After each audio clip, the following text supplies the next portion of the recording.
What's up, everybody? So, of course, you guys are here for the awesome AMA that we're about to have. It is my honor and my pleasure to do this. So I'm super stoked right now, sort of nervous, had to go get another cup of coffee.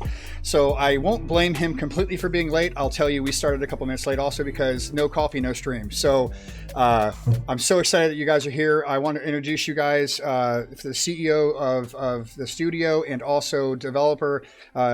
I've learned how to pronunciate his name properly, Jacobo. So yes, correct. Thank goodness I got that right. So, but you guys know him as Prometheus. I want to basically open up the floor to you so you can say hello to everybody. And one of the things real quick is if you could go into some detail why you're doing this, like your gaming history, kind of so we can get a sense of who you are and why you're doing it. Because I've learned that if developers really have a passion, then people feel that passion. And that's really what we're looking for, is to find a developer that's not looking to do microtransaction heaven and get rich quick. Oh yeah, sure. Makes sense. So, well, I actually grew up with MMOs, basically. I'm 30 years old, and I started playing when I was 11, which I guess was very, very early. I think I had like a dial-up connection and all this stuff. And my first MMO was The Forthcoming. It's, I guess, almost nobody heard of it. It was like super bad, I guess. I mean, it was not a great MMO. I mean, compared to like Ultima Online, which basically had the same graphics, but was like a million times better and also a million times more successful. But yeah, I started from there in like a secondary school, so super young. And then I grew up with Ultima and, well, a bunch of other online games. But I think Ultima is the one that defined my future career, so to say. I actually studied economics. So I entered the gaming industry as a professional after my Master of Science as a game designer. Worked for a few years in Germany. Then I came back in Italy, opened my own company with another game designer, who's actually the real game designer of the company, and a longtime friend, Andrea, and the third founder, which is our art director, Michele. So it was we started with 3 people, basically, this company. And well, decided to make an MMO. I mean, it sounded crazy to many people, also people we knew, and also other people in the industry, of course, because of how hard it is. But there was our background also professionally, because we had worked on another MMORPG. It was called Link Realms. It was someone else's project that we resurrected. It was very, very indie. It didn't end well, but it taught us a lot. And yeah, it was our dream to make an MMO. And we spent months figuring out what the market needed in that moment, and where I think what it still needs, and that was Fractured. Well, I know I've been following it for almost since 2017, just on the brink of 18 is when I stumbled across it. And during the Alpha 1, I was watching another streamer of mine, a friend of mine. His name's Potty Mouth, and he streams on Twitch also. And we come from another game that's very similar to the 3/4 over-the-shoulder isometric. And it's just that feel, that nostalgia that you get playing with this style of view. I know Albion tried to do it with more of a graphical spin where it's cartoony, but I've always loved that style. RuneScape, it's funny, and I've been gaming since Ultima and Beta, so 20 plus years. And you know, I can tell where I'm talking about when I describe the game, because someone goes, "What's that? Is it like RuneScape?" And I'm going, "Oh, okay, I know how old you are." You know, it's like a dead giveaway on how long someone's been gaming by how they compare what you're doing on stream to what is, right. So you know, I do appreciate it. This is where I said I'd be a fanboy. I am in absolute awe. I'm so happy that you guys at the studio have decided to do a correct alpha and a beta. Too often have we seen people get too crazy about, I need money first to develop, where the old days you kind of had bare necessities to develop. You went through a year or two of alpha / into beta, and then people actually saw the game at open beta. So it's nice that we still have that microtransactions where we can kind of buy into the alpha, show you support, which helps with development. I explain that to people when I'm streaming. I'm like, guys, if you like what you're seeing, invest. Of course, here's my link, right? That's the whole Twitch thing. But I do want to get out there and support. In fact, during this time, we're going to go ahead and do 2 giveaways on my own dime, and not for anything more than just I love to support, and this is a way for me to support you guys. So we'll get 2 people in with the beta keys for the 24. 99 one. So at least they'll get into beta 2 and they'll have their full keys. And I do appreciate you giving me the 10 giveaways. We have actually most of those people that did the alpha giveaway are here now and very excited about the game. So, I mean, without... Yeah, well, actually, I have to thank you for doing all of this. I mean, you're like the most dedicated streamer, pretty much, or one of the most dedicated, and your content is super entertaining, as I told you before, and your understanding of the game is great. Like you really decided to dive deep into all the game mechanics and try to understand them and test out all of them. That's not something everybody's ready to do in an alpha. So that's really great. And you with your notebook and your notes and everything. Old school. And then I don't think you've been on since then, but I've turned that into Google Docs. And what's funny is I'm turning it into spreadsheets. I'm such a nerd. And thank you. Yeah, I've seen that. Yeah. So, and Kelwick and myself have sort of been corresponding. Thank you for that connection. I appreciate that. And we're going to get Kelwick a lot of the data over to the wiki as soon as we can. And I'm going to be doing a few more YouTube content things now. Again, I've always expressed very much so that this is alpha and things are subject to change. I know a lot of people think, I bought the game, it's never going to be different. But, you know, being that you guys are on the path for true testing and true production, that we can relate to as older beta testers and alpha testers if they've had that experience. So it's very exciting. And poor Kelly said, I played so much and I've killed so many rabbits just to get their information. I was like, well, good, I have some for you. And, you know, it's like, oh my God, you got all that data. And I know there was a bug up until yesterday for duping. I'm happy you fixed it, but I'm sad you fixed it because I just wouldn't, and I'm going to tell you, break the game. I duped everything I needed to grind out the knowledge. So I think I have 2 or 3 left. And I will say, was it Spectre? I'm not sure. Someone bombed my group and dropped a ghoul. Now, I don't think they're ghouls in game just yet. Oh, that was me. Was that you? Oh, yeah. So you know, you left, and I spent an hour and a half on stream looking for the ghouls, going, they got to be here somewhere. Yeah, well, they should have been, but it's a bug. They're not. Oh. I think that there's a missing spawner or a wrong setting. I haven't checked, but the ghouls are actually out there. So you're the only ghoul killer of the whole alpha so far, but we're going to put them in very soon. And I've got them in there. The next patch. So as far as the Q&A stuff, you know, what I've kind of broke it up to get some flow. Being ADHD squirrel, I tend to bounce around. So this is in hopes that will keep me on task. And again, I know that you and I kind of had questions back and forth beforehand. Hey, what's off the table? And you gave me a kind of sly answer of really nothing. What are you thinking about? But we'll keep it PC. I won't be too comparative to other games. I'm not sour per se with the other games that I've ambassadored for or anything like that. They all have their niche and they're doing well. But you know, I want to invest my time here with you guys because I really see it's being done right. And that's a personal opinion. And I guess that's why it shows through that I'm just so excited to be here today with you and also to be in the alpha and to better and help be that fixture to help improve your game. Yeah, but anyways, I told you, just ask whatever you feel like asking. All right. So can I work for you? No, I'm joking. Oh. All right. So I've got them I've broken them up into like 4 or 5 categories, and we can tackle whichever one you'd like to first. We have quality of life, skills, general game, combat, and behind door number 5, housing. So we'll go wherever you want. Just start from whatever you like. Right, I'm sure you have your schedule. So we have had a huge quality of life, and that's normally, that's actually what's first on my list, and that is actually normal. People are always concerned about where we are, how is this going to happen?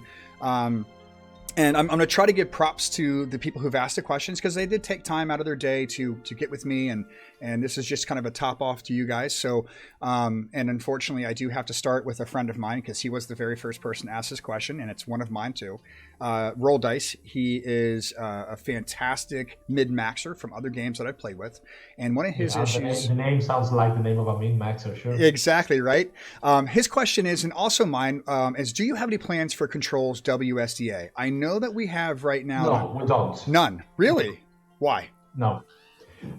Because I mean, it's the combat style we're using is very much inspired to action RPGs, and it's been intended to work that way. And WSD controls is like a completely different beast.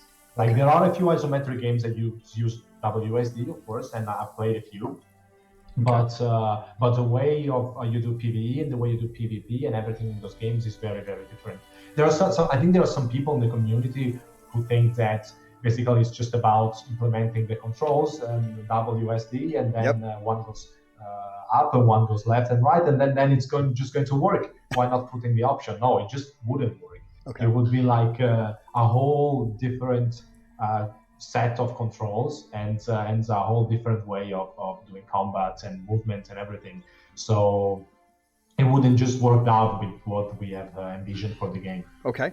Now this is kind of a part B to this question that's I'm following up with, and a lot of people that were in alpha, one of the things that I had, because I had to get used to using that mechanic again when going into combat or just basic traversing through the map, is I found that if I was trying to run away from a mob, there was an issue with clicking on trees, and all of a sudden I'm over there hacking a tree.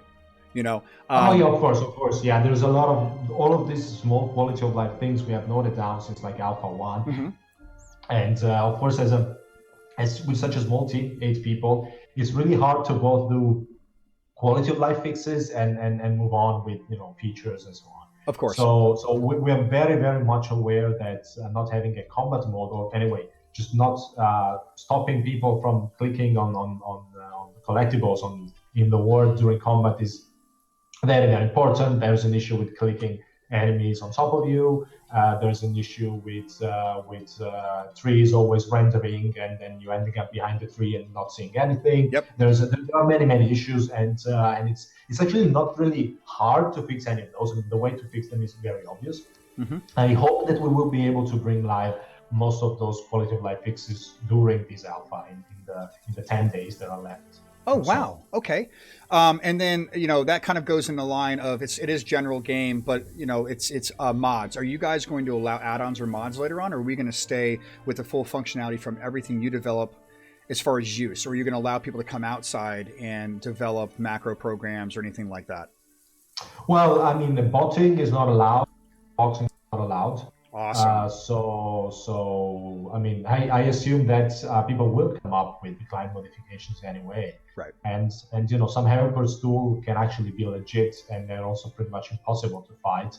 But macroing, well, I mean, we will try to make it useless anyway, because people will try.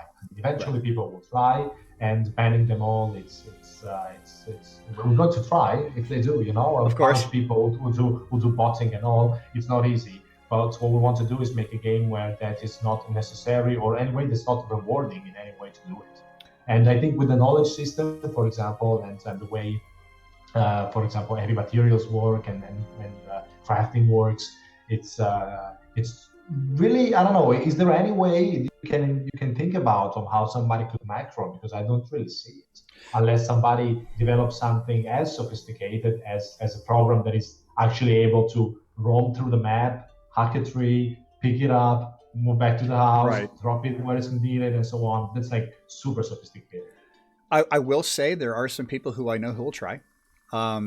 Just because there are those kind of people, right? Yeah, but you are right. One of the things I think what you've done here is with the knowledge system is you've made it to a point where it doesn't make sense, because after you hit 100%, say on a greater elemental, which you have to do with 5 or 6 people anyways, it makes it almost impossible or lackluster. I don't need to macro for 20 minutes to go to the bathroom. It's like I hit pause or walk away kind of thing. So I that was a big concern. Botters, money.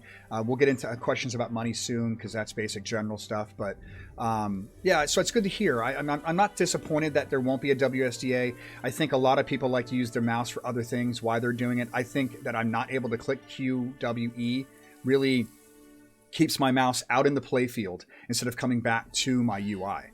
So I kind of get what you're doing there, and I think it's a really good way of playing. It brings it back to the true UO days. So that sounds like a really I cool think thing. that's and if you're kind of used to playing games on one side, Diablo, Path of Exile, and Action RPG, on the other side, Dota, League of Legends, and MOBAs, you should be pretty familiar with the control of Fractured. There's nothing really new in this regard, I would say. It's just a pretty standard controls, and I guess many people are used to these controls. If you come from a third-person, first-person background, of course you're used to WSD, but that's a different kind of game. Now I brought up, I'm getting pretty good at these leading questions. So Dorian, who is, he's been with me in a lot of the games and stuff, is part of one of my big fixtures in my chat. And he asked a question. He says, he'd like to know, is there going to be any interface options like resizing or moving bards? Obviously not now, but later on. Do you have plans to move your your hotbar or anything like, or have them individualized, or is this kind of what we see is what we get, or is this another revisions, or you hope for revisions down the line? Well, I mean, the basic layout, I think we're going to stick with this, I guess, unless there is like an overwhelming demand to change it, but there's never been, really. Mm-hmm. Giving the option to people to customize the UI, sure, why not? I mean, definitely not a core feature, but later, yeah, way later in time, we could do that. But and of course, there's going to be a lot of the usability and graphical improvements to the UI for sure over time. But I guess the layout is pretty much this one. I mean, it's been like this since like pre-alpha, and people are usually appreciate it. So we're pretty happy with it. Yeah, I mean, I saw some of the changes. They were very slight, if anything, from Alpha 1 to Alpha 2, and it just seems to work. I do like how you only have a set amount. You don't have 27 different, icons. Like I'm not going to bring WoW up, but let's do it. I mean, when I played WoW, I had 400 icons that all did different macros.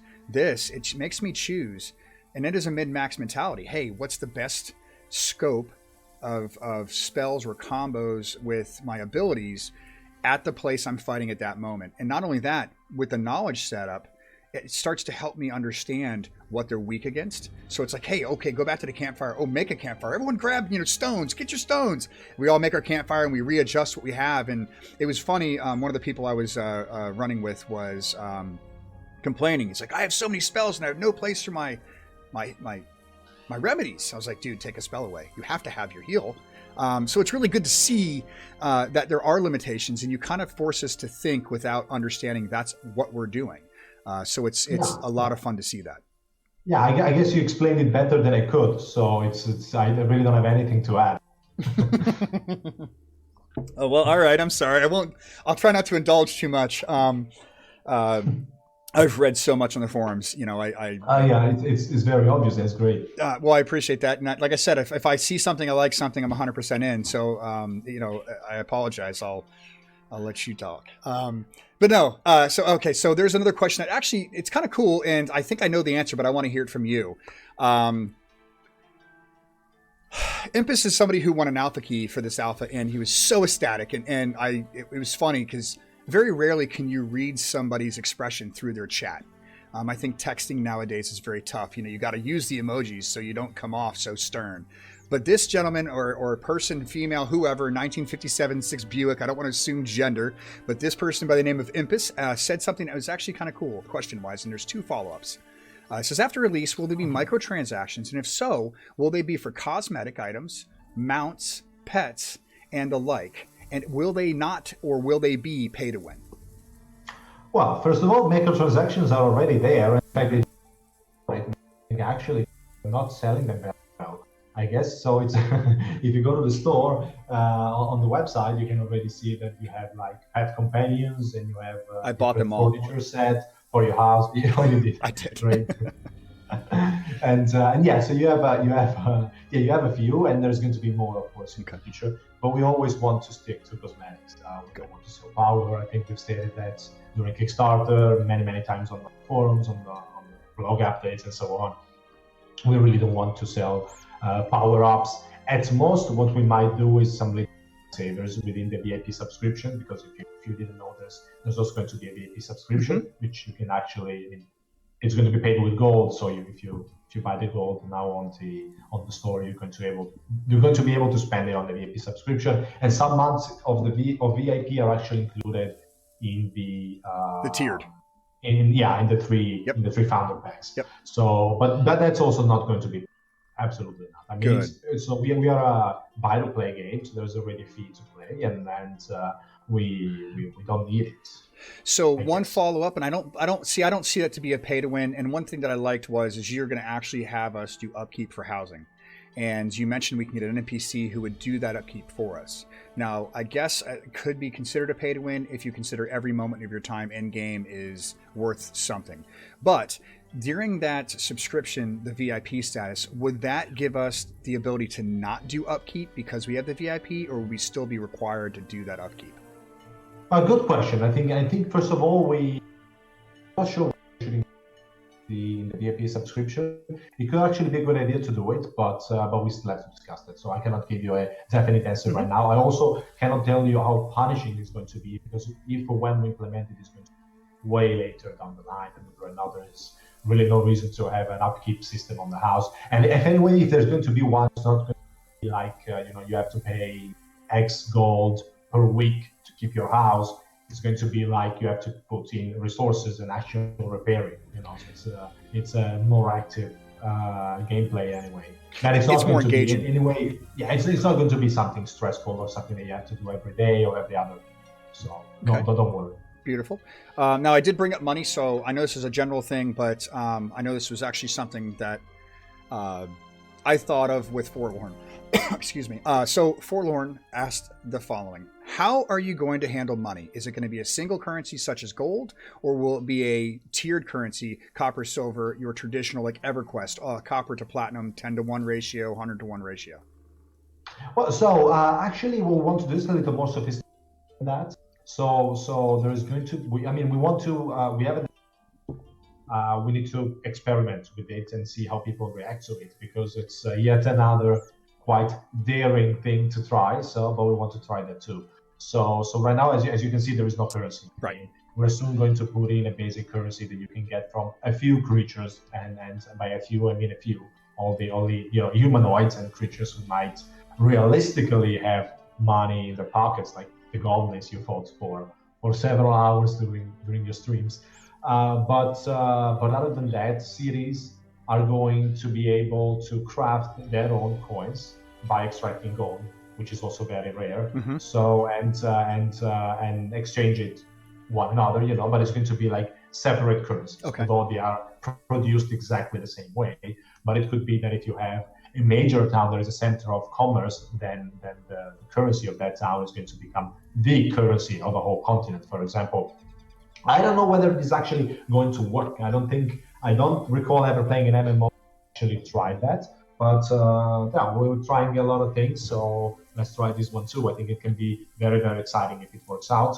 And if it doesn't work out, I guess we will revert to just a standard currency system. Okay, because there's nothing like going and sticking your hand in the only place you can in a rabbit and pulling out 27 copper. I'm just saying. No, that's not going to happen. I've always wondered how the copper got in the rabbit in other games I've played. Well, don't ask. Exactly. That's kind of an odd thing. So, well, that's cool. So that's quite a few questions that we've kind of pulled from here and there. But let me see. We're going to do a couple more from the QOL, and that's the quality of life. Another one that's very similar to gold is, I actually brought this up, and I actually got kicked back immediately when I said it. It made me laugh a little bit. But reagents. There's nothing like being a mage, and I know I run out of mana. But being that there's a survival-esque mentality towards the game, that takes resource management. I got to cook my food and remember to bring it with me, or I have to cook food on the fly. Are you guys going to, because I see you have so much stuff already in game, like you've got mandrake, I've seen garlic. Are you planning on any type of consumption for reagents with casting, or not? No, we're not planning for that. However, most of those items right now don't have any purpose besides being eaten. Actually, I think they should poison you if you eat a mandrake root, but it actually doesn't. But anyway, it's not going to be the purpose of those items. The purpose of those items is enchanting your armor pieces. Those are all regions for a crafting station, which is actually, and I guess, more than 50%. The system is not almost done, but already far in development.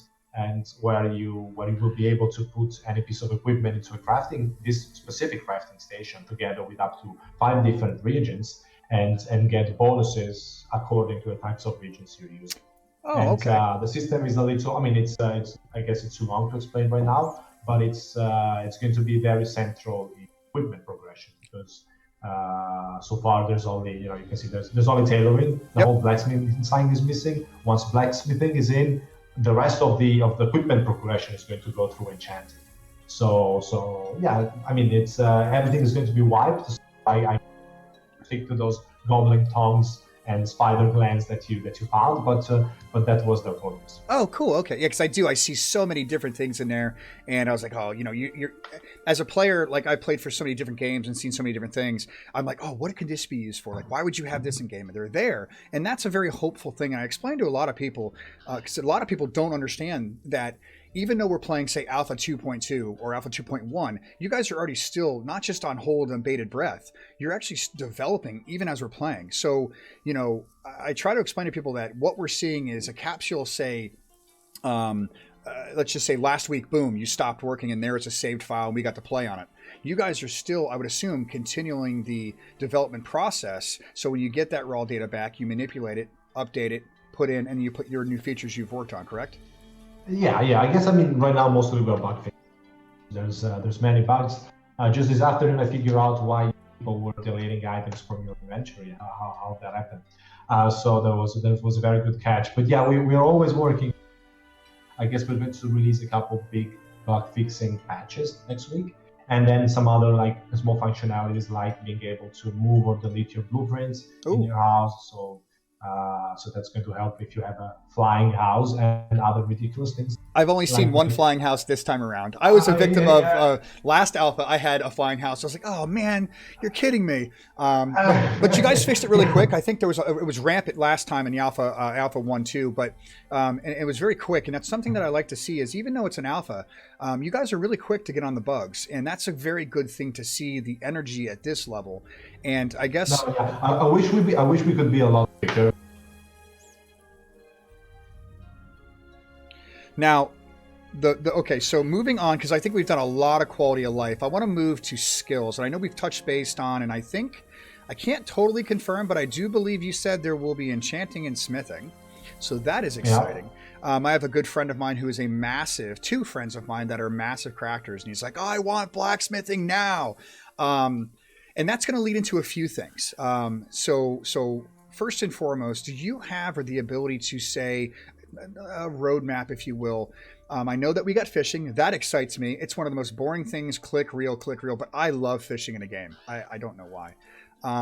But do you have an idea that you could expand on? These are pretty much core, fundamental, or major enchanting, carpentry, and then you have what ifs, or hey, if we get this done, then we could add this later.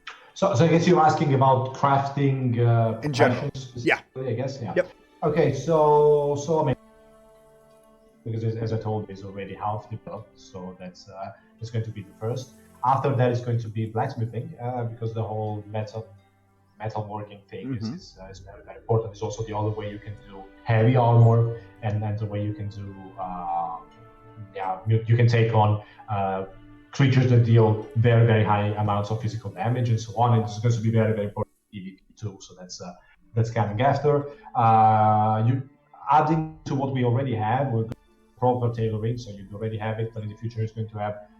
You're going to be able to make a proper crafting station to have, for example, scale armor, or which is the medium tier, or clothing, but better clothing, like proper mage clothing with a spinning wheel and so on. And you're going to be able to choose between different materials and with different properties and so on. So that's, I mean, it gets nothing so exciting. You must have that in a sandbox game. But yeah, some of the materials that I think I'm sure that you have some warg hides and some. I do. Some spider silks. Yep. I guess you do. This is all crafting materials that are going to be implemented as soon as possible. I guess pretty soon is that you're not, probably next month everything is going to be implemented, but not the whole of blacksmithing, but the rest. But you're not going to be able to see it until the next test, of course. Of course. Thank you for that. Now, Roll Dice, he asked a question that's kind of a dual question, and it's actually a try question, if you want to be honest. He says, how big will each world be in comparison to each other? And how will resources be spread out apart?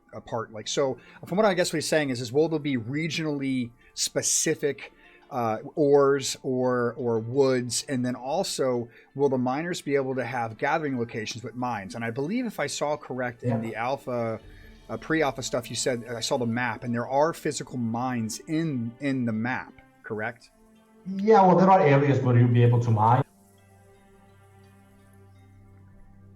Sides, take the resources outside, which is of course very charming, I guess, more than just collecting it like Ultima Online from a weird wall. But yeah, so it's going to happen pretty soon, and the resources are very, very localized, very localized. And it's not only about, that can also be for aesthetics. If you want to get a marble house, like a palace, and show off that you're the richest guy on the planet, or good luck doing it 10 kilometers away. I mean, in-game kilometers from a marble mine, because you're not going to be able to process that marble and just bring somebody with a million pieces in his backpack. And you know how it works. There are carts or just moving them by hand. So it's going to be very, very expensive time consuming to get that marble house 10 kilometers away, unless unless there's a corporation dedicated to doing this stuff and moving those kind of materials, which we hope there will be. So that was just, I decided to give you the marble example, different from guys from this kind of woods make this kind of bows in that kind of city. But there's going to be all of it. There's going to be super, super important. We'll try to make moving resources really, really hard. So if you the only towns that are going to be able to actually make metal weapons and armor are going to be those close to a mineral vein. Otherwise, it's not going to be feasible.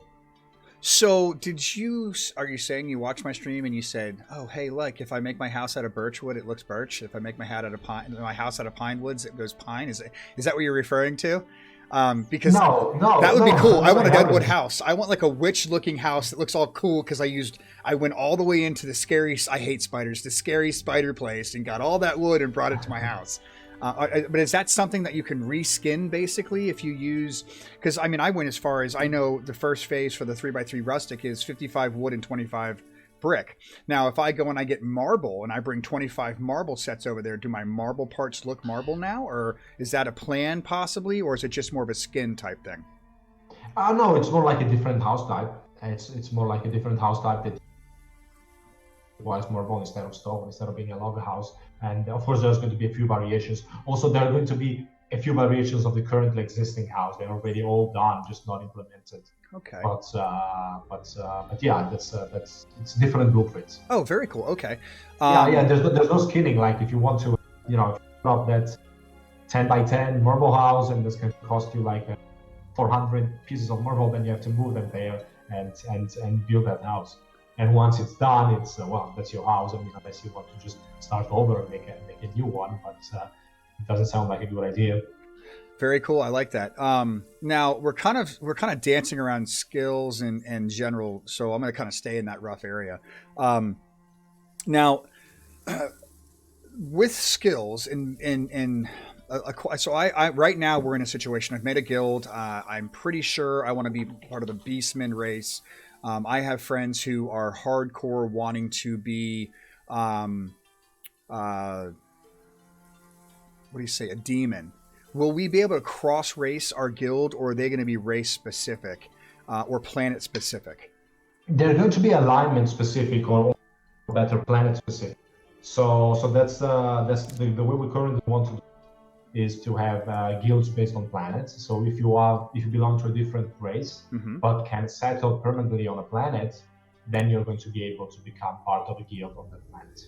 And I'm pretty sure that big groups of very large guilds are just going to create 3 different guilds and 3 different branches, and on each planet. It's fine, that's going to happen. But hopefully people will try to feel this very strong belonging to the race they're playing. This feeling of like, I'm a human, I'm a demon, I'm a beastman. That means something to me, and I'm going to stick with people from my same race, and that's and maybe that's racist, but it's very beastist. It's very beastist. yeah, but in a good game. Right. So you're encouraging planets to stick together. Now, that being said, and having 3 planets and having played games where there was RVR, do you have future plans to kind of put in an RVR system where you would have a centralized planet or a moon around those 3 planets, where you would all conjoin together at a big battle and a PvP battle, and you got a benefit for winning that quote unquote cup? It's not a central planet. Sun, just the star. Okay. That's going to be asteroids. We've never released. I guess we've released very sparse information regarding asteroids, and we should find the time one day to make a proper feature spotlight about them, because I think that's like they're going to be like super important for long-term progression. But yeah, so we're going to have asteroids are going to be small maps. I mean, small compared to the whole of the year, Mm-hmm. and temporary. So they're going to fly close to a planet and be basically a time-based event. So they fly by for 1 week, and through a portal you can reach it for 1 week. And those are going to be massive fighting grounds for guilds and for resource control, basically, because that's the whole purpose. And also, if the need arises, we get full of cities and housing and so on, we can always say, hey, look, this asteroid has suddenly turned into a moon, and now it's always going to be there. So that's a backup plan. That's awesome, is what that is. Because we I just had one of my chat go, oh my god, and he's like, can I please go and put a base on the moon and be like the whatever moon guy, and that's really cool. So if something comes off, so in these procedural based asteroids, do you have plans on having special I know that you guys said player-based crafting is going to be massive, if not the player-driven for the economy. So where like I have someone who's a complete psychopath, where he is a blacksmither, and that's really all he does. Can he be the best blacksmither, and he can make, say, mine a specific ore on this one-time only planet that's like an event, and it's not going to set it aside. I would just look different maybe, or skin differently, but because of that event or that ore that he was able to get, will he have that ability to be, hey, that guy's the best crafter? Of course, yeah. Yes and no. It's so the part, the answer is, but him being alone getting those resources, it's kind of unlikely. I mean, particularly if those resources are on. I mean, asteroids are going to be mostly open player versus player. So one lonely crafter going there with his wagon to collect resources doesn't sound like a great idea. Mm-hmm. And also, I mean, things are going to require, in general, quite a high amount of resources. So what I expect is it's going to be guilds, or call them corporations if you want, dedicated to crafting. So it's unlikely there's going to be the guy who is the best crafter, because there are no skills. Like you don't raise your blacksmithing skill from 0 to 100. Right. I think there's going to be corporations with very dedicated people who have access to the best materials, or to the best networks, or trading networks, or the best protection of other groups of players, or whatever allows them to have access to a lot of the best resources, and they are going to be able to craft them. They're going to be able to sell them, and they are going to be the best. But more like they, instead of just one individual. So your basis is really to create. Now, do you have a fear of Zerg guilds? Because one of the things that really happens when we talk about community, people overutilize the community as an excuse to become a Zerg guild. So Albion, I played tons of Albion, right? And one of the things that I found out was if you weren't part of a big Zerg guild, it was really tough to really expand your horizons in the game, because you were sort of stuck in the small pond. You can never go to the big pond. Are you guys having mechanics that'll help keep the Zerg guilds away? Is there a limitation to guild numbers or community numbers? It's going to be very hard to manage. Never. We have to see what works out for us. For example, in combat, like you cannot go on top of another character. Like there's physically boxes, and the creatures and players have a body, and you cannot compenetrate. That helps in making it harder for people, for like 50 people to just stand in 5 square meters and destroy everything in the path. But other than that, they're going to be, I guess large guilds will be powerful. Of course, there's no real way around it. If they can spread out to many different locations and so on, they're going to exert some control over the territories. But one thing, for example, that I think is going to help a lot is that in Fractured, it's not going to be so important to own many territories. It's going to be very important to develop a single town. And Okay. so you're going to need many people to develop that town and to not only develop it, but preventing it from de-ranking and going down, because that can happen when the city requires a lot of maintenance.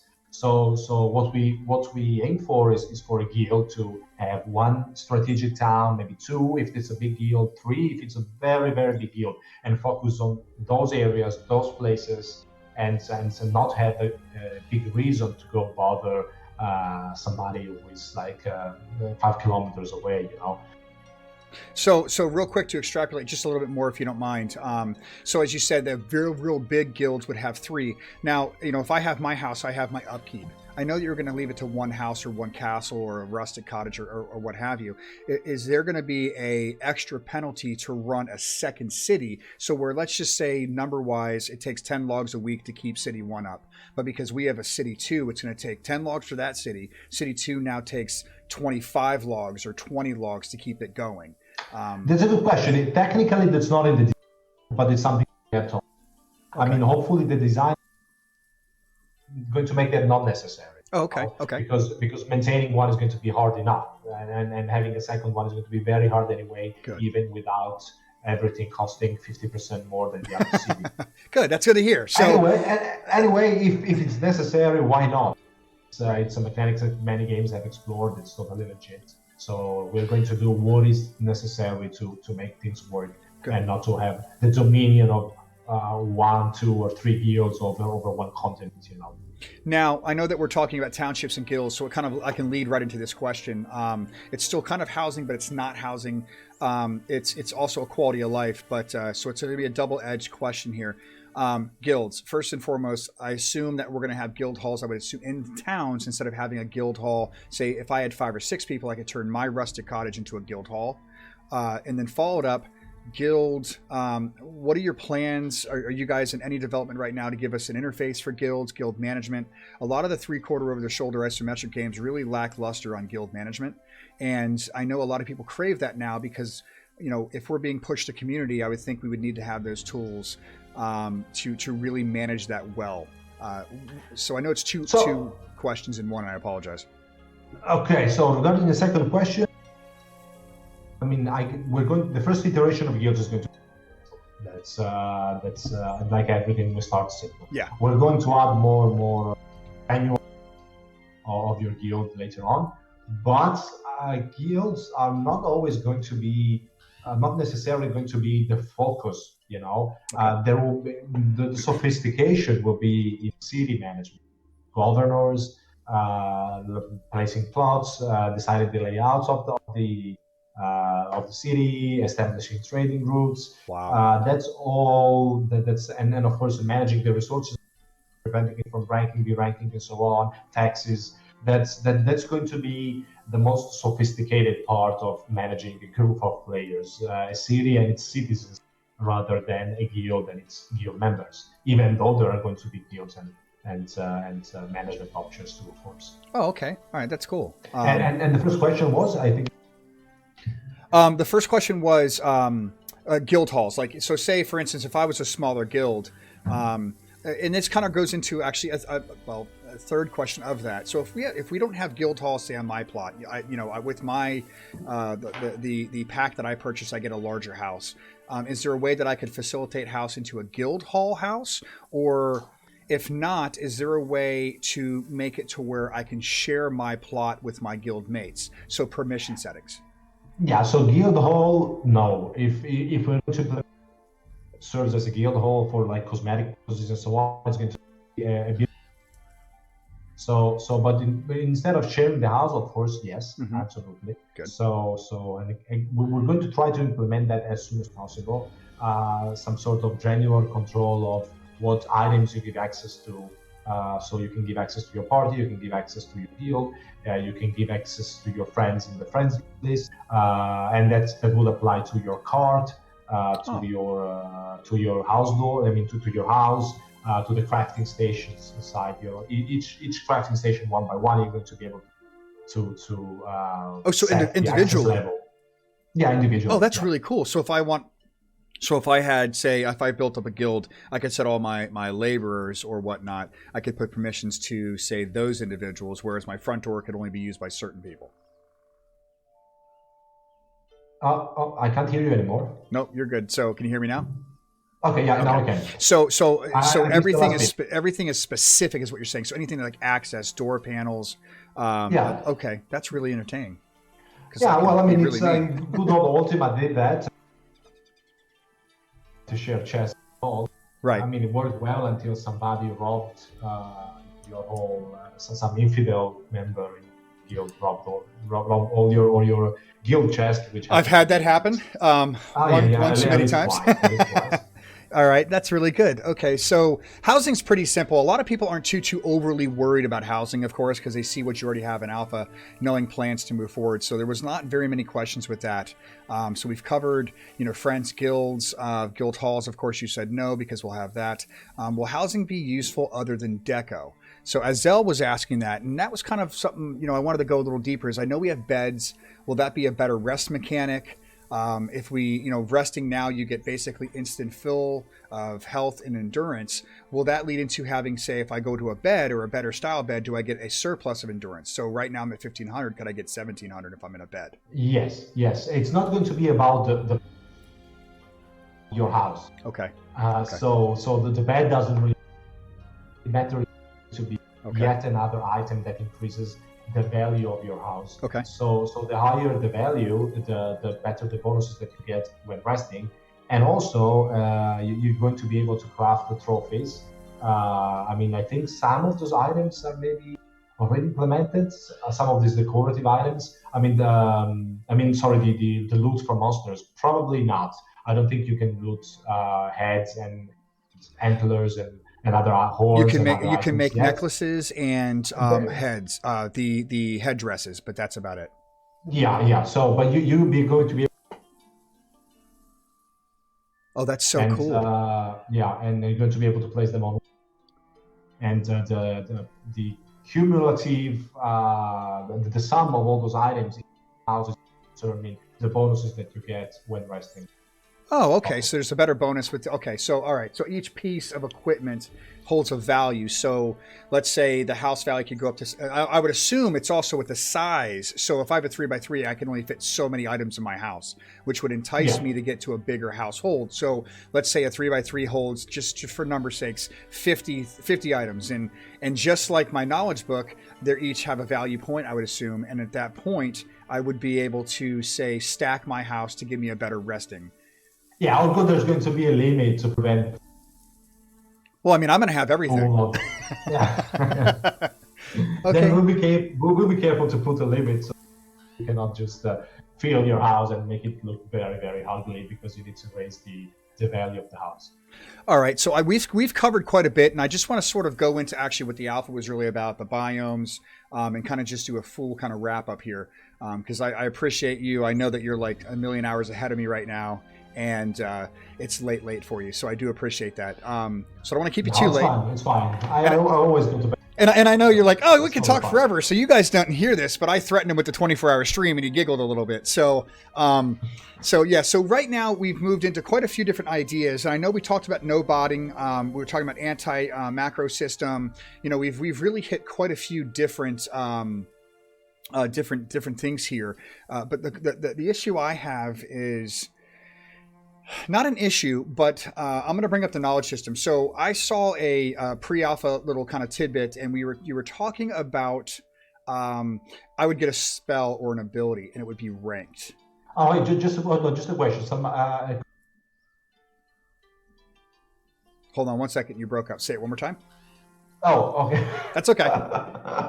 No, that's awesome, because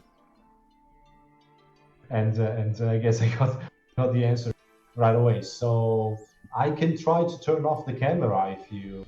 Yeah, if you want. I'm looking at you right now. They can't see you, but I can see you, so it's helping me focus. And you've been breaking up a little bit, not much.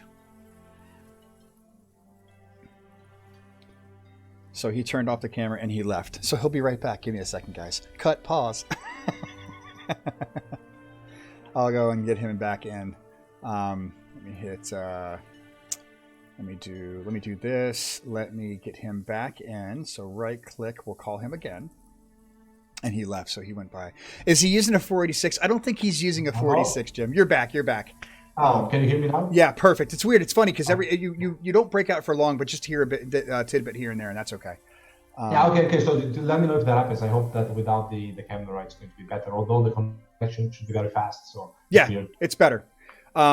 So I guess the thing is with the knowledge base, as much as I've ground that out and really I feel bad, I've made it my bitch, and I've gotten almost everything done on that list of things, which makes me very excited.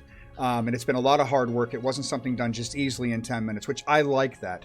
But you did mention in some earlier posts that there were going to be tiers of spells, and you would have, say, 6 things you would need to do. And once you got to the second part of that, you could initiate it, and then you could fulfill those obligations by going through 2, 4, 6, and you'd have like a level 3 spell. Have you done away with that and just gone through a percentage-based progression in the knowledge book itself? No, the spell levels are going to come eventually. They're going to come. Okay. How many different tasks we can implement, it's going to be hard to tell because it's a very, very, very time-consuming thing to do. Of course. But so we might just stick to different creatures. But even if we stick just to the creatures, I guess you've already seen that in games some creatures have share the same ability. Yes. So and not necessarily they're going to be located in the same planet or the same continent within the planet.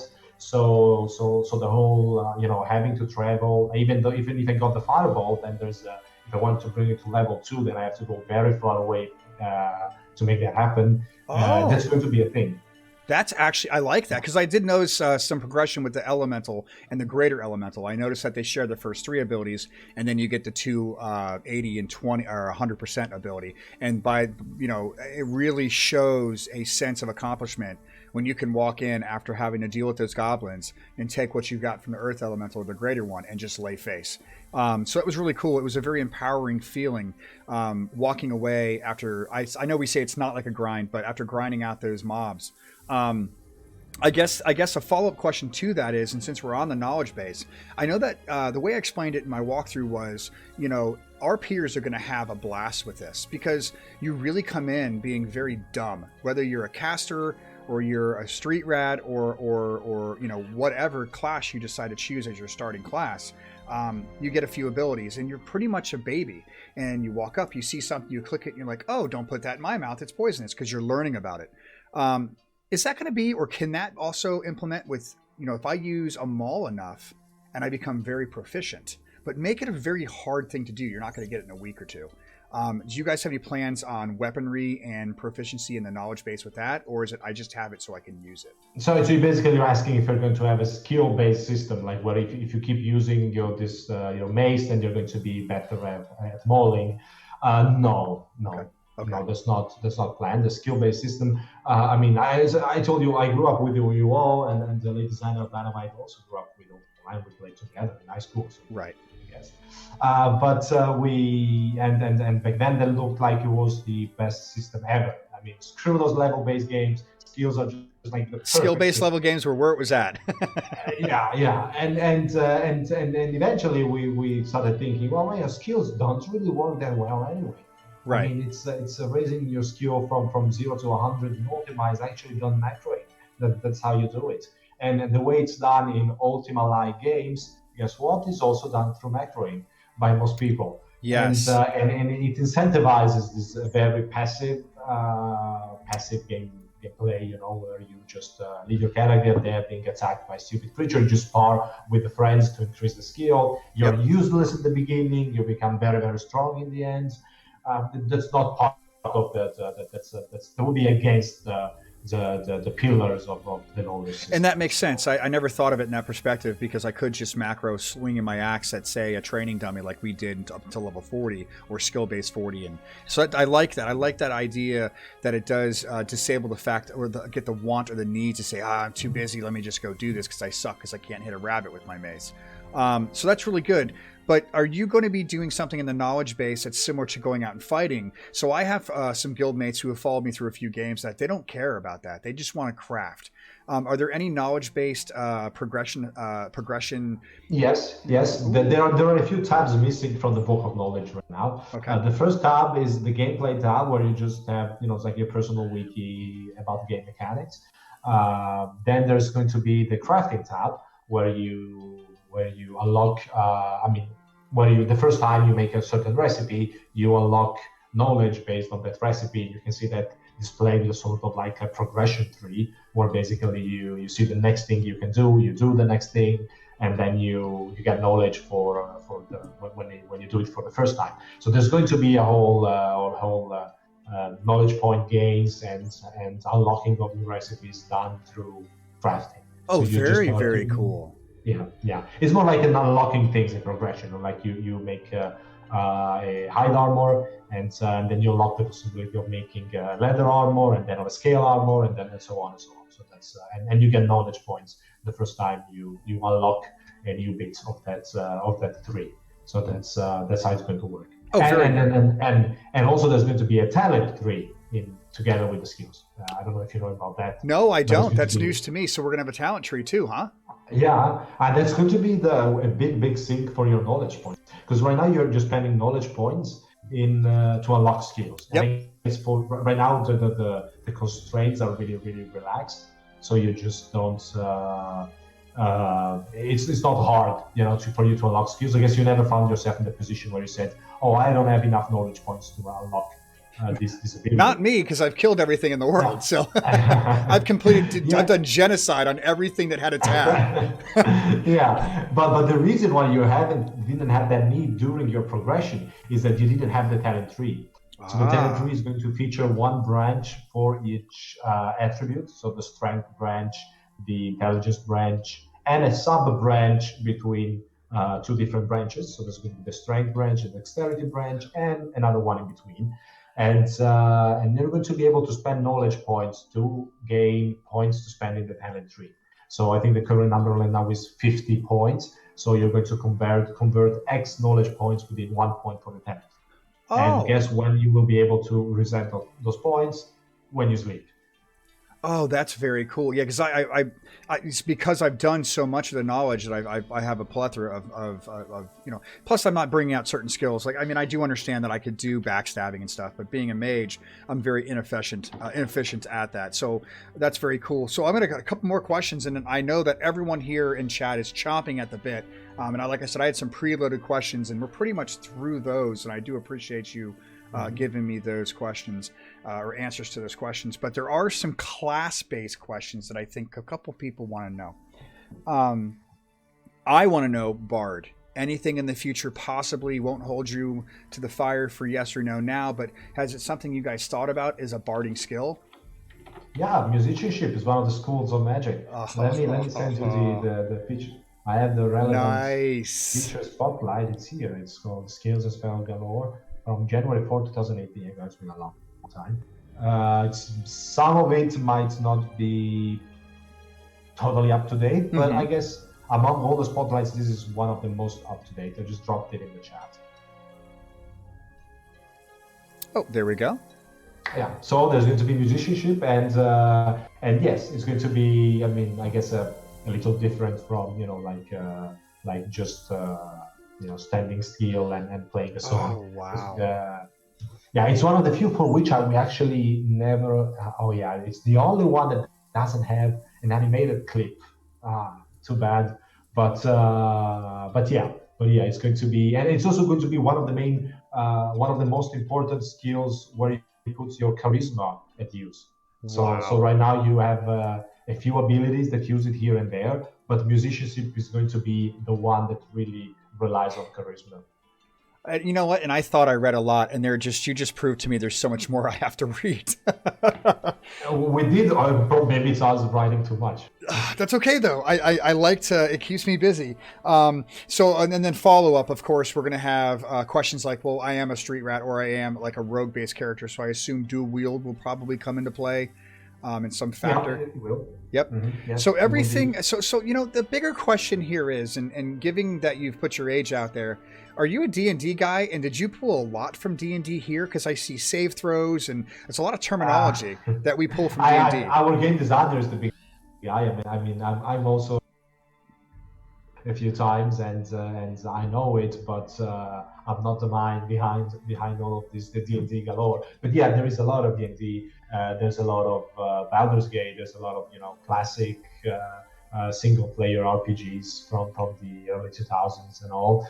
I guess if you play those games, it's pretty obvious. Of course, there is all thrown in the context of an action RPG, so things are very different. But the inspiration is, I guess, is pretty clear. Yeah, and I saw it right away, which made me very happy to see. There's just so much there. Now, and before, I know you wanted to do a little bit of gameplay, so before we jump into that and I switch screens and we transition over, there are two things that I think a lot of people don't grasp, and they really should. You're doing something really different on the back end. And it's really got me peaked as a nerd myself. I'm a network engineer, and seeing that you're removing the spatial server software, how I can be right now at 75 milliseconds just standing here and not having a ping nightmare. How do you... what are your plans? Can you get into that? You don't have to go too deep, but a lot of people that I've talked to are like, oh God, because I have a lot of friends from the EU, and they're like, oh, I don't know if I want to get behind this. And I'm like, dude, it's in the EU, and I know that you're seeing my MS real low, but they have this special software that's allowing this to take place, and it really feels fluid, even in alpha. So if you can get into that just a little bit, I think that'll open people's eyes up, because it's server based. There's a lot of things there that are pretty cool. Yeah. So Spatial OS is founded when it was in alpha. It was like the early 2017, and we decided to bet on that thing because it sounded like it would allow us to make a large scope MMORPG with an indie team, which is the way that it's where the small teams fail when they try to make an MMO. The tech challenges, and then Spatial OS promised us to be able to have different server processes within a cloud that control different parts of the world. So right now, actually, if you want, I can give you, so to say, just a picture of what is going on in the server right now and post it in your chat. Oh, yeah, that'd be great, because I think visual aid's good with people like us. Yeah, so let me see. I have this... And you put that in alpha, so I'm gonna grab some of that data and extrapolate that, and do a walkthrough, and kind of just get into that a little bit more on that soon, because I'm intrigued by it. I really think it's been great, and I can tell you the functionality in general right now. I'm kind of walking around, and it's like you can't tell. It's actually kind of creepy. After so many years, we've been told, if you don't have an East Coast server, you're not going to have good ping. So, as an FPS guy or whatever game I'm playing, I always try to have that server so close to my house, even with a gigabit internet. Well, in regard to that, I mean, it's not, we can't make really miracles, because the way Spatial OS works is that anyway, say it has, the cloud is within, in one location. This is one data center. It's hosted by Google, actually. And so right now the data center is actually in the US. It's not in the EU. But we play from the EU without any problem. Many people play from the EU. I mean, if you're like very far away in Russia, then it's anyway it probably starts becoming a problem, being an action game. Okay. But if you're just like Western Europe or the most western part of Russia and Eastern Europe, it's going to be it's fine already. But in terms of like ping, we put an announcement there during Kickstarter. We had a blog post where we said that if the need arises, if the population is large enough and the request is high for better ping, we are going to have separate servers, one in the US and one in the EU, and one in other places where it's needed. I mean, it's if you play from Australia and the server in the US, the ping is not going to be good. Not even Spatial OS can make that right. miracle. Yeah. But just give me a second. Can I upload an image directly on your chat? I guess. You should be, or if you do it inside of our chat that we have together in Discord, I'll be able to drop a link or we can link directly to that, and it should be able to help that out. Yeah, so I can just upload it. It's very, very amusing to watch, I guess. So, now, I guess there's a question that arises, which that is a really good question. Yeah. What's capacity of servers right now, roughly? Couple thousand? So right now, I mean, it's a cloud. Within Mir, it's not really about the server. It's more about what the player base. Right. If the board becomes too crowded, not because of like simultaneous connection or technical reasons, but because of how there's no more locations where player can actually farm different creatures and all. The board becomes too busy. That's a limitation right now. Mm-hmm. I guess that. As of today, we have very few points of interest. The goblins, Heartwood. There's a few others, but there's very few. Once Mir is complete, maybe 1,000 people, 2,000 people can play on Mir at the same time. Oh, After wow. that, it's going to be an issue of crowded war more than crowded connection. But anyway, I have the image ready, so here it is. I just downloaded it on. Oh, that's so cool. Image sharing website. So this is what's going on in the server, and this is the whole world of Mir. And those different colored areas that you see are different processes that control the area. So right now there are 24 CPU cores that are running Mir. You can see there's about 500,000 resource nodes. Yes. And tens of thousands of monsters. Yeah, there are active right now in the world, and 24 CPU cores that are managing this world. And here you can see that. So the blue area on the left is kind of where you start. Mm-hmm. I guess it's there, and you can see there's a worker centered in Heartwood, which is the yellow one in the middle. It's controlling the whole of Heartwood, basically, pretty much, and so on and so on. So that's so the two triangles that are sitting over there, is that two people? The triangles. You mean like different colors? Yeah, there's like a blue triangle and a green triangle by Heartwood. I have no idea. Let me remove the entity, the map, because it's become super heavy. Were they the people? Let me see. Yeah, it was them. Yeah, it was actually the people. Wow, good. Very cool. Good catch. Yes, it was some of the people, not all of them. But okay. Yeah, these are some people. Yes, it's you can also change the display of this thing, but it's going to take a while. So, but yeah, so now you know what is going on there. That's the real map. The way we are able to have a world with really a massive amount of resource nodes, and we're not forced to split it up like many other games where they have areas that are like half square kilometer, right. 1 square kilometer. Yep. But we can stitch it all together within a single word. And I'm pretty sure that you never noticed character transition from one. No, none at all. As a matter of fact, like zero transitional issues. Yeah, but they happen all the time. Really? I like that. I actually like the fact that that happens and takes place. So what we'll do is, I guess, is now that we've gotten through all the basic questions, unless you want to kind of fill some more in on servers, but I was thinking possibly we can, I'll switch over, and if you want to go somewhere, take me somewhere. I don't know if you can teleport me, or we can just like run together, or whatever. We can get some gameplay. Why not? Why not? Yeah, sure. So guys and girls, why we set this up and I swap over, if you want to go get a pee break real quick, that's cool. But we're going to go ahead and swap over, and we'll go in there. So yeah, I can tell a triangle. Yeah, at this point, you're way better at playing. Pretty sure. Let's see. Let's go live. There we are. So we're live in game. I'm at a campfire because I was talking to you the whole time while having it here and slowly dying. Remember, kids, there is a bit of a survival to this, and you've got to eat and sleep. You put some filter on your screen, I guess. Let's see. Now, as far as admins, there was something that I know you guys, and this has been really, really cool too. I've met Spectre. Of course, I've met you. Yeah. There's been some admins in there. Now, are these just people right now that are employed through your company, or are you planning on having community managers like Ultima did and EverQuest did that will host events, or just basic people who can filtrate through like helpful things? Okay. Yes, we are. Right now, I mean, the Spectre is a volunteer from the... Apparently you are doing something right, Captain. Okay. Yeah, from our player base. But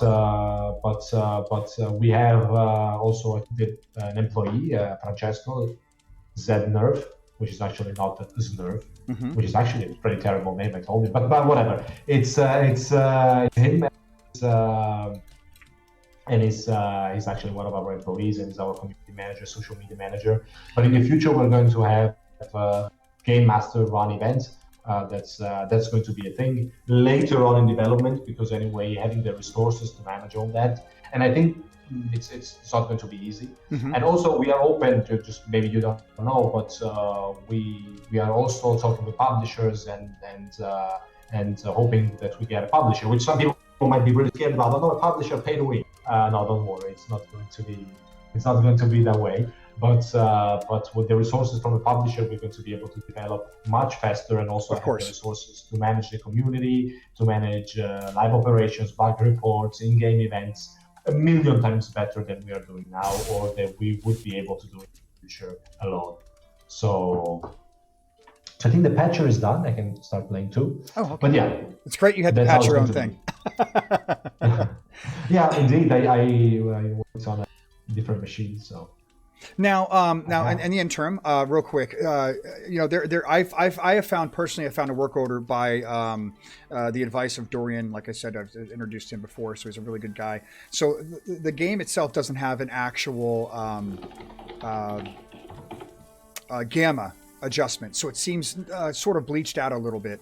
What I did is I went into my NVIDIA control panel, and you can do this in Crossfire too, and you could actually adjust the screen itself for gamma, and I brought it down about 2 or 3 notches. Do you guys have plans on putting those functionalities in to bring it more dynamic and more less bright? Since I've done that on my own screen and also inside of my stream, it looks just a little more darker, not gloomier, but you get that more rich color base when you don't have so much gamma. Yeah, I mean, I guess later on we still have a long way to go. Yep. So right now it's pretty basic, but working with color correction and other effects, it's going to be something that we're going to do in the next months. So it's going to look better even without changing any graphics, just with the post-processing. Of course. Now, did you change or do any optimization from Alpha 1 to now? In terms of you mean it just looks better. I don't know if just because I'm excited about the game, or because it seems like the grass is just the detail in the grass seemed to be more. I'm looking right now at the campfire with my shadow. I don't remember seeing it that detailed. Let me see. I'm going to tell you very soon. I'm teleporting. I mean, the fire, like right now. It's just the first one logging in here. Oh, hello. Here we are. I gotta say, I look better than you. You got that whole gorilla looking stuff. Oh, here Yeah. comes everybody. Indeed. Okay, so here we are. Well, compared to Alpha 1, what is better and what is not better, right? Compared to the pre-Alpha, for sure. Yeah. After that, I guess we have worked a little bit on post-processing. Yes, that's probably the biggest difference. Yeah, that's what's changed the most, because all the models that you see haven't really changed, I guess. Now, I don't think I brought this up, and I do apologize. Are you going to enable camera movement? So on a 360 axis? Rotation. Yes. No, the whole world is built to be seen from this angle. Okay. So I'll never be able to actually see my face. I'm sorry. So right now I look so sexy because I took a lot of time to change my face in the character creation. Knowing that you guys hit one of your stretch goals of more character creation or more character options when developing your character, where you have the ability to, because I don't know. I mean, I've always make really ugly characters on purpose. So when I go through the world, people are like, what the hell is that?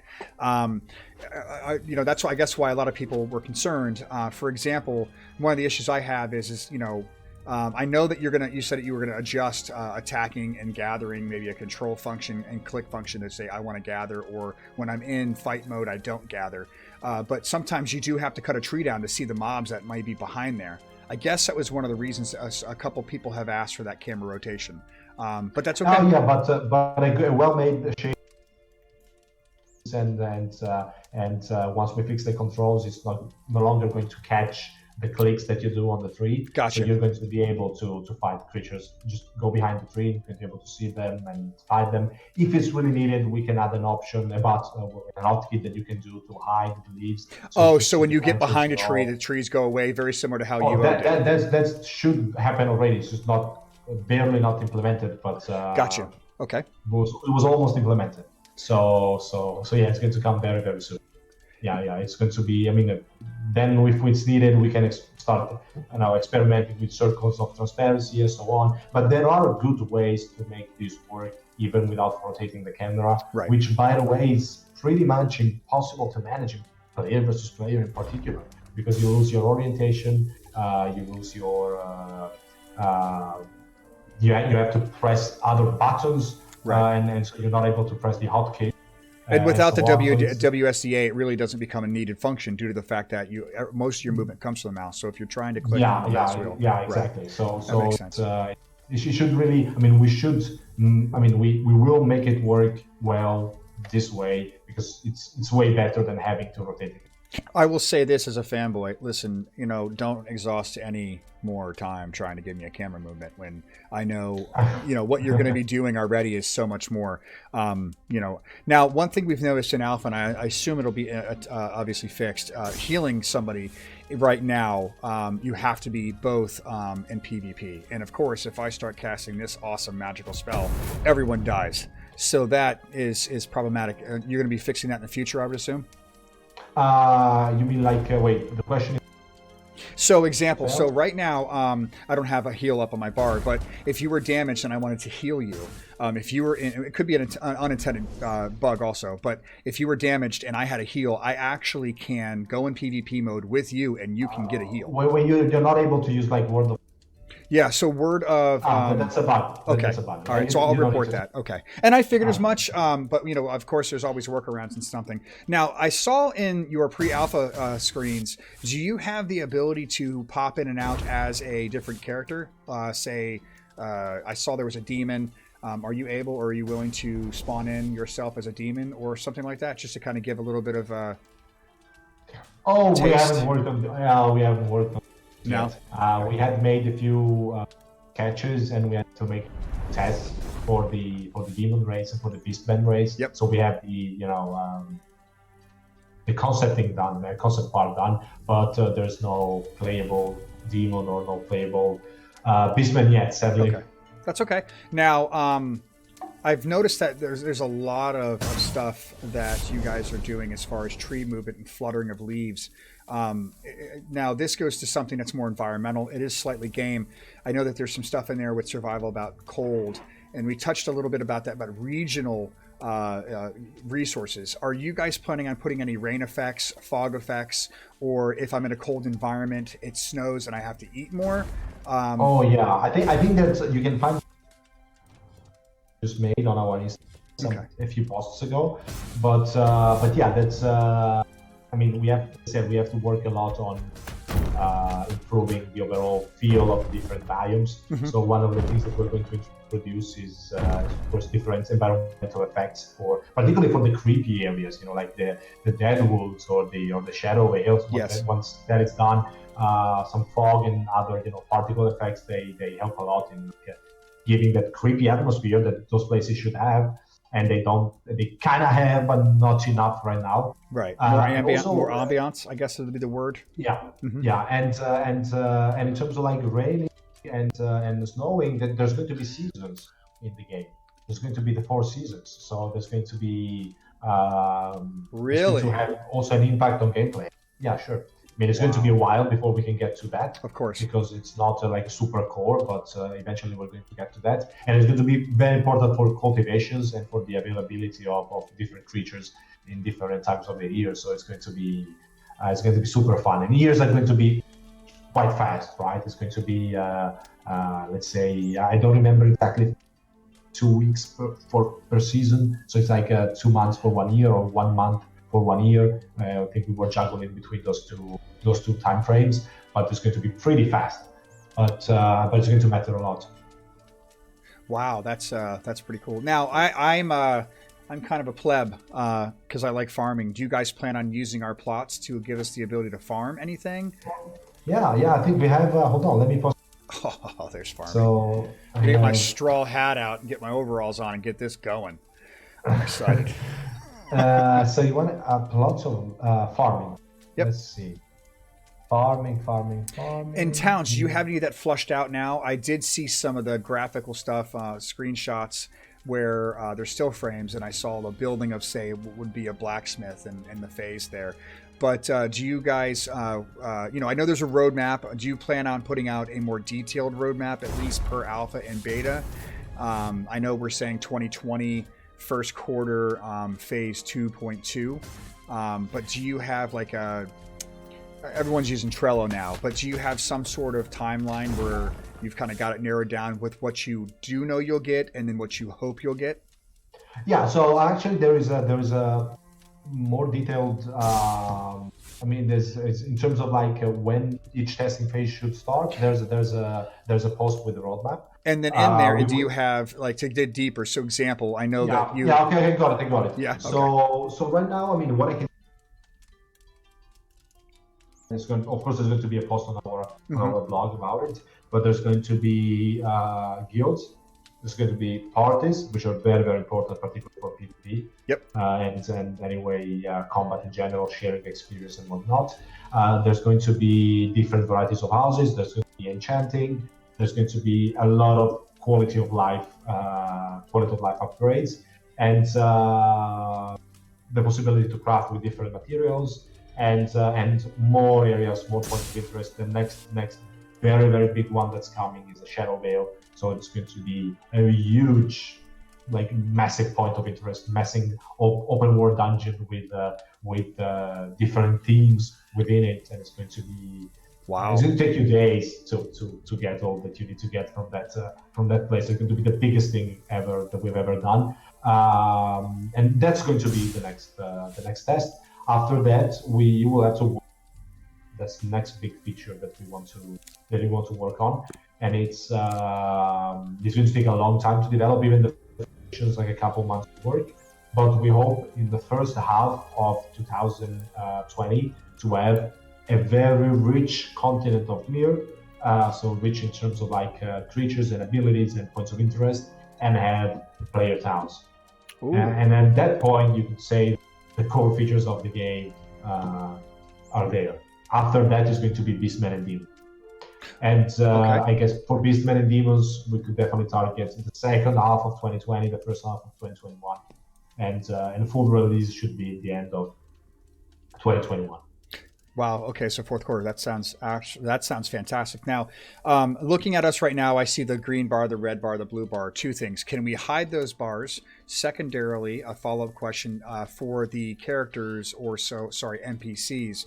So say if I'm fighting a monster, I can see its bar, but can I get a full setup of that bar? And if so, will that be tied into the progression? The more I know, the more that reveals. So at first, you mean like the bar? Yep, the bars above our heads. Oh, well, right now it's, I guess we can add the...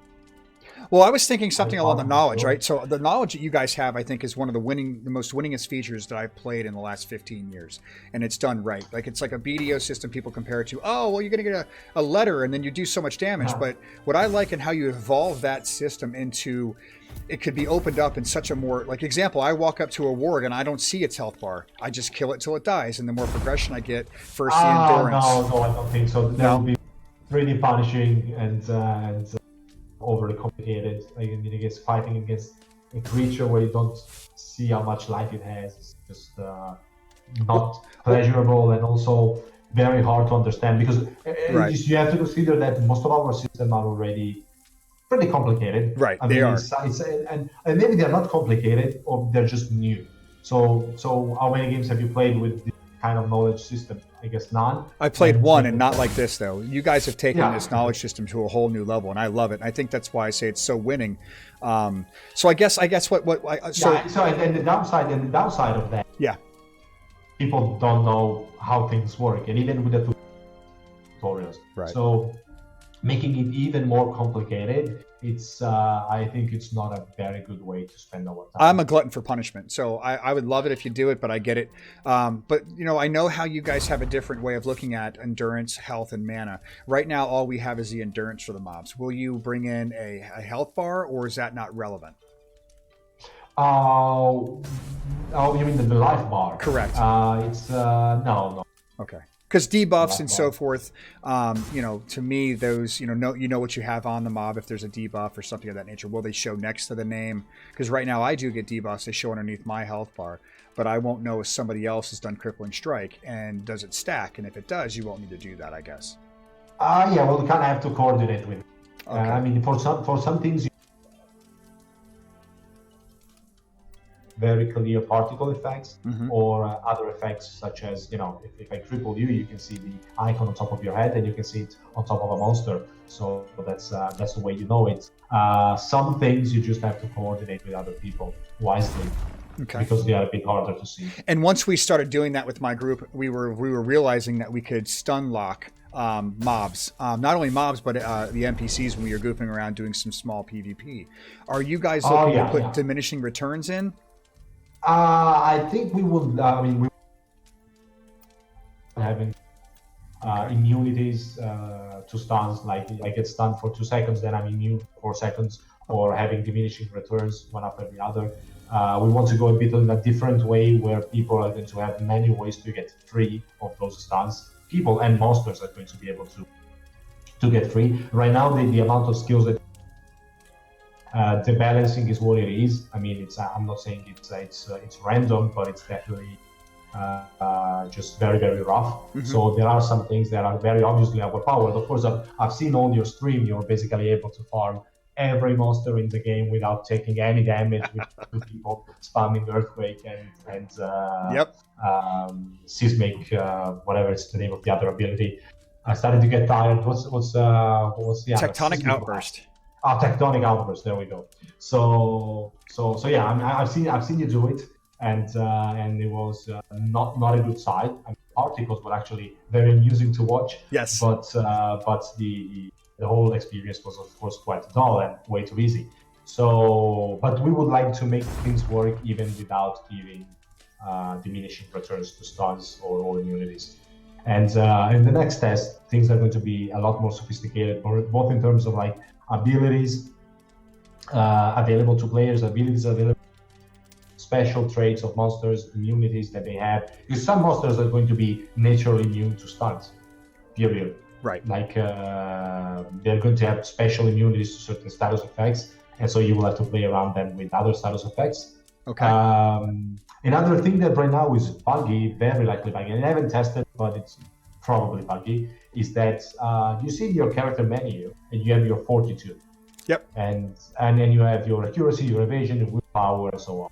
And if you read the description of spells, very often you do a save throw based on those modifiers. Yes. Right?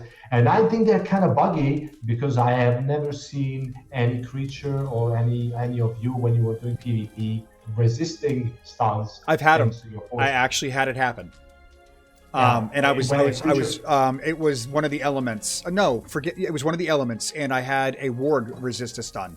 And I was like, holy crap, it's working. Because I was singing the same thing like it was every time. Now, it may still be buggy on the back end, but it did go off once or twice, and I was super impressed. Yeah, and I think there's a bug because it's happening too rarely. And I've resisted some too on my own accord with some save throws, which I thought was really cool, and I really liked that look. And that really will help with your mid-maxing. And one of my stats, I went through and kind of did what I did with showing that accuracy will get changed with this stat and your resist will get changed with this stat. And I thought that was so great. And the one thing that I laughed about is everyone wants to be the biggest, strongest tank, but yet if you go strong and go stupid, you can't memorize as many skill sets. So it's going to take you some thought to make sure you do the right thing. And I'm very happy with the balancing of. Yeah, me too. I think it's really well done. Yeah, of memory points and so on. Shout to our game designer because it's working really well. Like you have, if you play with 6 intelligence, like Gladiator with 6 intelligence, Yeah, and with such a stupid character, I can only have 5 different abilities or 6, but they have to be warrior abilities. If I put a mage ability, it's going to eat 1/3 of my knowledge points or more alone, and it's working out really well. And I think that's a great way, and that's one of the reasons I was thinking about. Like I brought up the D&D, I was like, damn, that kind of comes along. That's like a D&D thing, you know. Whenever I made my characters, I always tried to skirt the edge of I'm not quite a tank, I'm more of a pally, and this is how I did that kind of makeup. And you know, I think that's really good to see that inside of the game. And of course, we don't have the full 120 as expected via the wiki or some write-ups. So you'll have a little more, I assume, a little more to play with, and you can bring it past 18 and go into the 20s with a negative. So instead of going up at 2 points, you have to have 3 points to go up that skill point, I assume, correct? No, I missed something about the question. Okay, so right now we have a total of 100. If you go to the wiki, they show you what you'll have. So every class except humans has 100, right? And I'm assuming, the points that you get. Your pool of points, yes. Yeah, sure. Okay. Yeah, so other classes have fewer points, but they have something called affinity, where they have to spend fewer points to raise one specific attribute. And on the other hand, it's harder for them they have to spend more points to raise other attributes. Right. So this is all described in this feature spotlight here, which I'm going to link in the chat again. Okay, thank you. Yeah, and it was called... Now, right now, I think you have a total of 35 or 40 monsters. What are your... So I just dropped them in the chat. Beautiful. Yeah, the way for... I'll actually bring that up right now live on screen here. Yeah. So if you have a character, there is a shadow I read demon. this. Yep. Yeah. So it's for the shadow demon. It's easier to raise his perception. It's a lot easier to raise his perception. It's easier also to raise his dexterity and strength, and it's harder to raise his constitution. So it's going to be generally more squishy and but also very good to make an assassin class or anyway a very powerful caster also. So why not? And it's going to be pretty interesting to see what people come up with playing around with the affinity. So that's the way it works. Yeah, I like that. And not only that, but like I know the bears, they're obviously more tanky. The cats. One thing that I really found impressive, and you guys are working in there, and just how in depth and the thought and the process of each race and specific. Where I'm near another wolf, you get that wolf pack mentality, so you get a buff to your damage. I thought that was so brilliant in the making. We have a brilliant game designer. So even before we started, with actually making the game, spent a lot of time to figure out exactly what should be the strength of this game, what would make it different from the other sandbox MMOs that were done or in the making, and make it unique and have ideas that would stimulate the people's imagination and let them do something creative with their builds, with their characters, with their equipment, which is something that you typically don't see in class-based MMOs, where things are usually very much on rails and there's just this or that meta build, and then you just go with that. And I know that many people, when they read it, they are like super excited. Yep. That was one of the things that I thought when I started seeing that each, the elk or the deer or however you want to call it, they can get away. They have a mechanic to get away faster. I think that's so neat and so different. So I think that just goes to show, and just to kind of piggyback and become a fanboy again. One of the things that's different that I've noticed, and I do a lot of gameplay and a lot of different type of games, and I've seen betas and I've turned away from betas and investment opportunities where like I've invested into you guys with this game, and quite frankly, what I've noticed is you have a direction. You've come to the table with, and I joked today saying, if there was a little bit more points of interest and flushed out animals and spawn points, this could go live with today's standards. And we have such substandards on how we develop games and how we consume them. And everyone's so let down and they're looking for that next best game. And that's one of the reasons I was explaining, listen, this is important because they're doing alpha and beta properly. And I try to hammer that home. But everyone wants it now. We are the app culture. Oh, I played it for 10 minutes. I'm bored. Let me get a new app. So yeah, when you get into the alpha, then you're here to have fun, but also to test. Right. So I guess most of our community, if not all, I mean, I guess I can't say everyone, but almost everyone has understood that pretty well. Yep. So they don't get upset if their house is flying or if that item disappeared from his inventory because when you press the I don't want to destroy this item pop-up, it actually destroys the item. Yeah, I had that happen. That's the bug revealed. So that's I mean it's people are quite forgiving. They're quite understanding of what it means to have an alpha in our community. And I love that, and that's one of the reasons I'm here. Yeah, the community. Outside, you guys are doing a great job. I mean, outside, just to completely steamroll you right now and just pat you on the back and force you to take a compliment. You guys, in my opinion, the history I've had, you guys are doing a great job. I'm sitting here with 66 people that are asking question after question because they just can't get enough of it. And quite frankly, they're too lazy to go in the forums and ask a question. But that's what we're here for, right? Thank you. So from here, there's two things that have been asked very quickly. Can we have a longer alpha? If not this one, maybe the next one. And why do you have it set at just 2 weeks? So, I mean, we set it to 2 weeks because, the content takes. I mean, it depends on how dedicated you are. Mm-hmm. If you play like 1 hour a day, chill, you have content for 2 weeks. I guess if you play pretty hardcore, well organized, you haven't exhausted all the content yet, but I guess you're not far from that, I assume. How many hours do you think you've played so far? 30, 20? Do you want a real answer? Because I know. No. Yeah. Oh. Over 52 hours. 52 hours. But 52. but let me defend my grotesque amount of gameplay. Okay. First and foremost, you're the best player for our game. I'm player testing because I've seen a real alpha and I need to consume all the data so I can get it on the wiki. So I have a real drive and I still have not killed enough stupid bunnies to get a full-fledged knowledge book. I'm literally 3 away. It's bears, bunnies, and deer. And warg, but and that's why. And I did build a house. It's funny how you say things get deleted or things don't work. I can tell you there were about 4 people about 2 days ago who had a mental breakdown, all because their cart got stolen. And I can't confirm or deny if it had something to directly do with me and or someone I play with by the name of Steve. We were going around taking people's carts. I saw videos of cart floating around and stuff like that. Yeah. Yeah, I know. And there's actually a bug in the card where basically fantastic. Like you cannot accidentally, you instead of being limited to you cannot access someone else's card, the inventory, but you can grab it, and by which you're not meant to be able to. Right. By grabbing it and releasing it, the card actually becomes yours. Mm-hmm. The fantastic world of bugs. Yep. So yeah, I mean, it's I know. I've seen some people freak out. But it was funny because all you need to do is build a new cart. It's not that hard. But they were so offended. Like I called their mother a bad word or I spit on them in real life, and I'm like, guy, it's just a cart.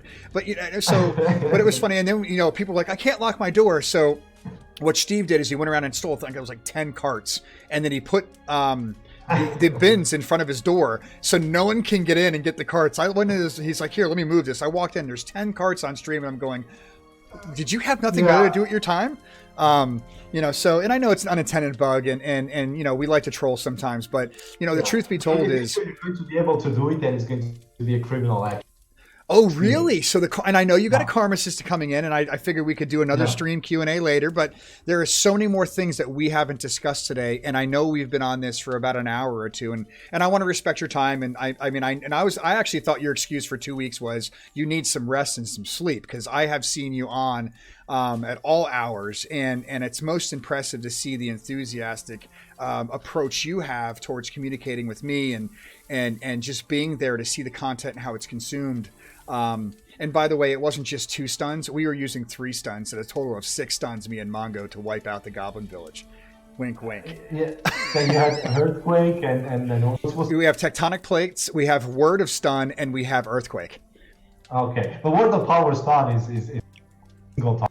Right, it is a single target, correct. But what we were doing is, example, over here we were hitting the greater, and sometimes a basic element would come in. Not that he's a basic bitch, but the little elements would come in, and we would single stun the big guy and take out the little guy. So it's really a good way to come up with new mechanics, like you said.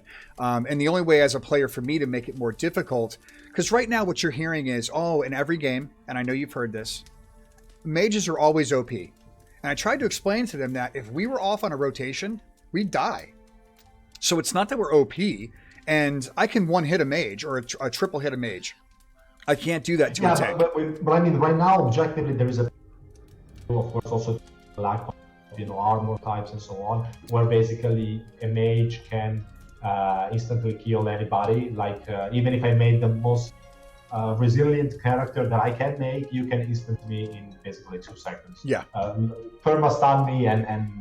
Or even you don't even need to purpose stun me. Just enough to throw me a fireball and an ice shard in my face, and I'm dead.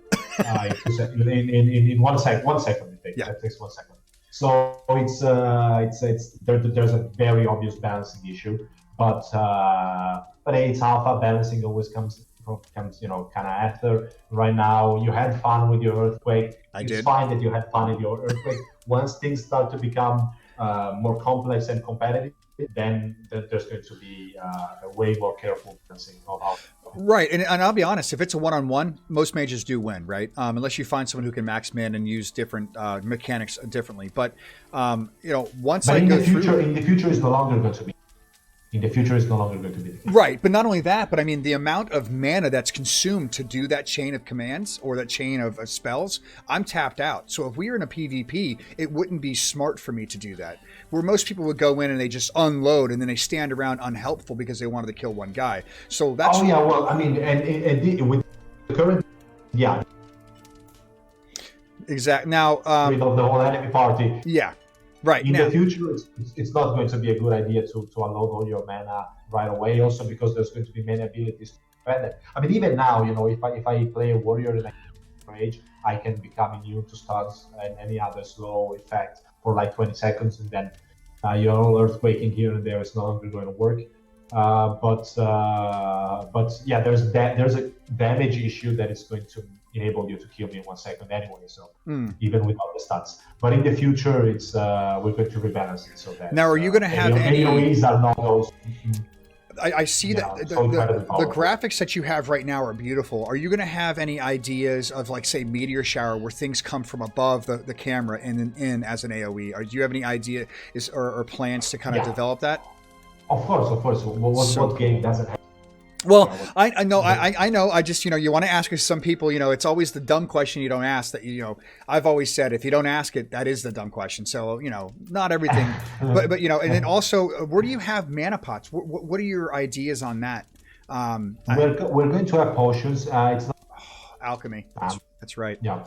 It's not going to be something. Also, there is a one thing that you haven't, that we haven't changed yet, we haven't implemented yet in the game. So right now, when you heal up with your, your character is super weak in terms of like constitution. Like you have like 6 constitution. Let me double check and see. Yep, 6 con. No, yes, constitution is 6. And if you use bandages, that doesn't deplete your life. Right. But it will. Really? So to get your endurance back, you. So very similar to the I say lay of hands, but it's actually called. Don't tell me. It's right here. Second wind. Very similar to second wind. Oh, yeah, I know, but no. Second wind, particular ability that uses your endurance to heal you. It's kind of a unique thing, but the other thing is just to be like you yourself for 500 damage with your bandage, and you consume 500 life, and that's going to make it a lot harder.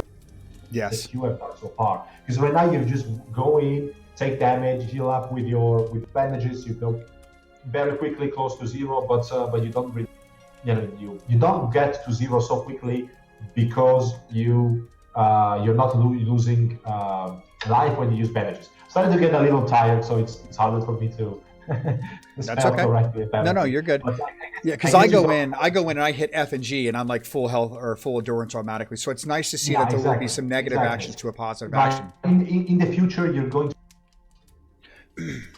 So since your character has such a little life pool, you're going to have to be very, very careful the amount of damage that you take, because you're not going to be able to sustain a long fight.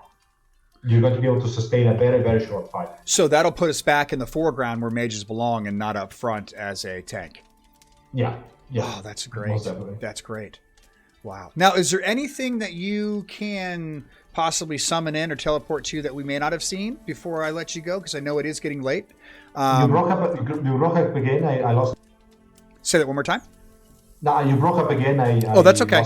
That's okay. I said, is there anything that you think you may want to show us or summon to us, or because I know everyone wants to see a ghoul and they haven't seen it yet. I know I have. Yeah, but it depends how many ghouls. You can summon 1 million ghouls. Let's end this. No, don't do that. 1 million ghouls. Well, it ends up being in a real bloodshed. Oh, that would not be. Well, I don't know. I could start stunning them real quick.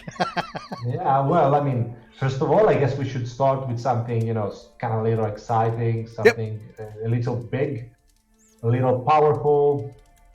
Him. Oh God, get out of there! But one boss is not enough. Oh no! Oh no! He's got. Oh, yeah. and there's a need for some annoyance, And you're gonna bring me wisps because they're not annoying enough. Oh great! Here comes the wisps. Oh, we're gonna stun wisps big time. We've been farming this mob all day, so I think everyone pretty much has it. Yeah, but... And this is how fun he did this to us earlier, you guys. It was actually really funny. I'm stunned. I hate it. Come on. No. The wisps are attacking. Get out of there, Mongo. Get out of there.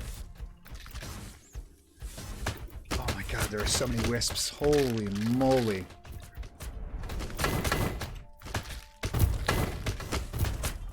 I'm dead. I'm dead. How many people died? The Great Massacre of 2019. Oh, yes. The Wisp Massacre. The Wisps are mean. They're so mean. Yeah. But actually, they're fun. They're mean in a way that they're just fun. It's actually kind of... it's such a different mechanic that I like, and it's that monkey see, monkey do mentality. Yeah, and now what I have to do is since I know all the comments, what I have to do is actually I need to find where you are on the map. So tell me the coordinates. 75. I am 7404. Okay. West. 7404 and 3420 north. 24. 34. 34, okay. So let's see here. All players, here they are. So and now what I can do is I'm scared. I can do this. So I can actually delete them from the the image that I sent you. Oh, that's cool. With all the where you could see all the the procedural stuff. Yeah. The one was the processes in the server controlling the world and all that. Oh wow! Okay. Now I'm using that thing, and I'm actually deleting all the entities. Oh, that's very cool. So you don't even have to do it by code. You can do it by almost click and point and click. Yeah. That's exactly what I'm pointing things. Those wisps are mean. They're fun though. They're fun, and they're group fighting too. You can solo them, but not very easily. But when you go into it, it really gives another dynamic to group play and how important it really is. And that's something we show. The wisps, the wisps I would take on 2 elementals before I took on all those wisps. But it's funny because everyone says we're OP. We're really not. See how fast, the minute we're stunned or the minute we're silenced, we're fried. We're really not as powerful as people seem to think we are. So there are some, with great power come great difficulties. Yeah, I guess the situation is under control now of the most dangerous creatures, so it should be fine. I don't want you to actually... I love the look of this. This is the Earthquake is by far one of my favorite particle-esque type spells that you guys have implemented. There are some good ones too, but I just love how it lights up and at the precipice of the epicenter of it is just so bright and just really neat looking. Thank you. Our particle VFX artist was actually super young. I think he's born in 90. Wow! But the wisps themselves look stunning too. I do like the wisps. Yeah. I'm enjoying all this new particles. Super good looking. They add a lot to the fight, I think. Yes. Oh, someone said that they never died. O never died because O ran as fast as possible with when things spawned. Okay. O is not as smart as us. We went in. Okay, so maybe you can enjoy like a. So you have this kind of Earth challenge. We can do another one. Let me prep it. No spiders. Oh, they freak me out. Spiders. Oh, they freak me out. Why God, I hate them. Spiders? It's a spider lich. Oh no. No, this isn't good.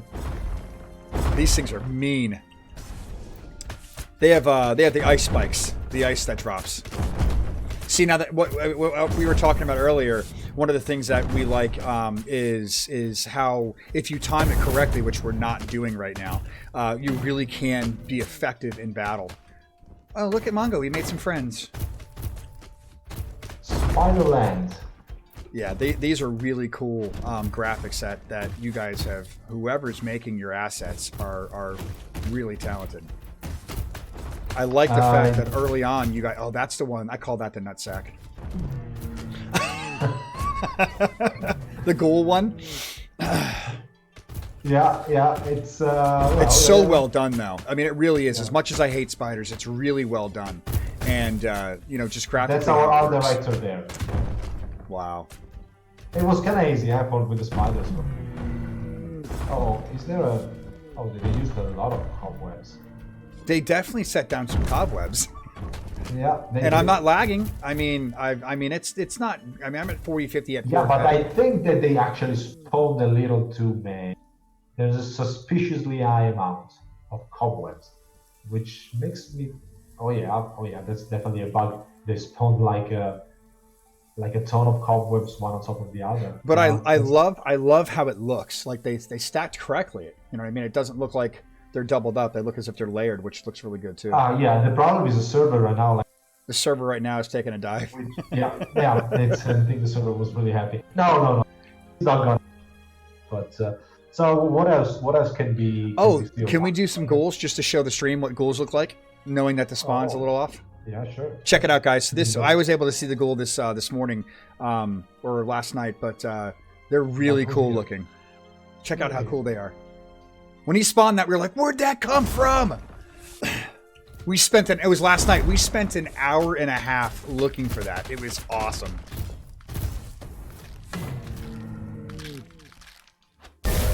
So is it going to be, when we do the mid-max, you think it'll be viable to have like a combat mage? A combat mage, sure. Yeah. Sure, of course. It's going to be... Just to give that diversity to the playstyle. I mean, it may not be a main character, but something you can just have fun with. Of course, as a warrior, like strength, you need intelligence if you're a mage. You need... you're going to need dexterity for faster attacks. Right. I mean, you need to be very, very stat bound, right? But you know what that means. Like, you're going to need all the stats besides charisma, and so it's going to be very hard to play that kind of class. Right. But you can do it. You can do it. I mean, we also are considering the option. The talent tree has a lot of options that is going to make characters very those viable.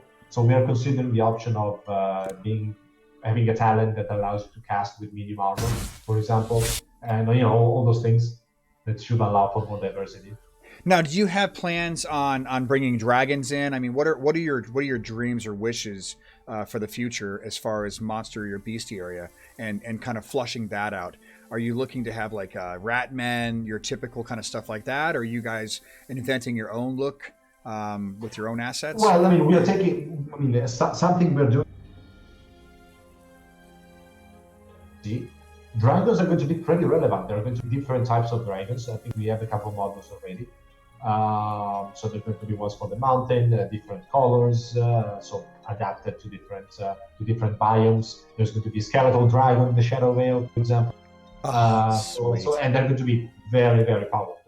most powerful. So creatures. more of a raid type powerful than mentality. you- Sorry. Raid mentality, not just two guys up with a sun rotation. Oh no, definitely not. Well, that's very So, cool. I mean, even now, if you go in hardwood and if you find like a hard spawn of elementals and so on, I guess alone you can't do much, right? Right. You have to be. I've seen you like fighting the 5 or 6 people. What was it? Yeah, and It was and- Mongo. You had a couple people going over there. Yeah. Yeah, and then the Shadow Veil. Yep. Parts of the Shadow Veil are going to be considerably harder than that, and other places in the world too. So it's going to require a group, of course, and yeah. So that's in terms of like specific groups of creatures and kinds of creatures.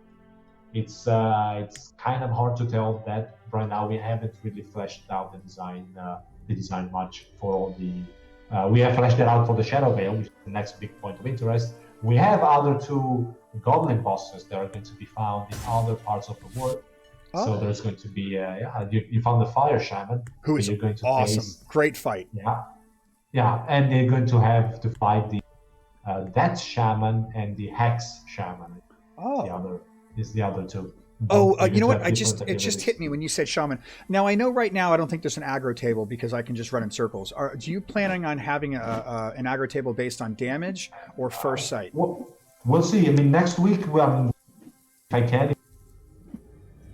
Oh, hold on. You broke up. You said next week? Next week, if we have time, we're going to sneak in some improvements to the AIs. So what we're going to have is, right now the creatures just get an aggro on a character, follow the character indefinitely. It's way too easy for you to just get the aggro, walk around, and then have your friends attacking the guys. They're going to sometimes, if they cannot reach somebody for too long, they're going to switch to a closer target.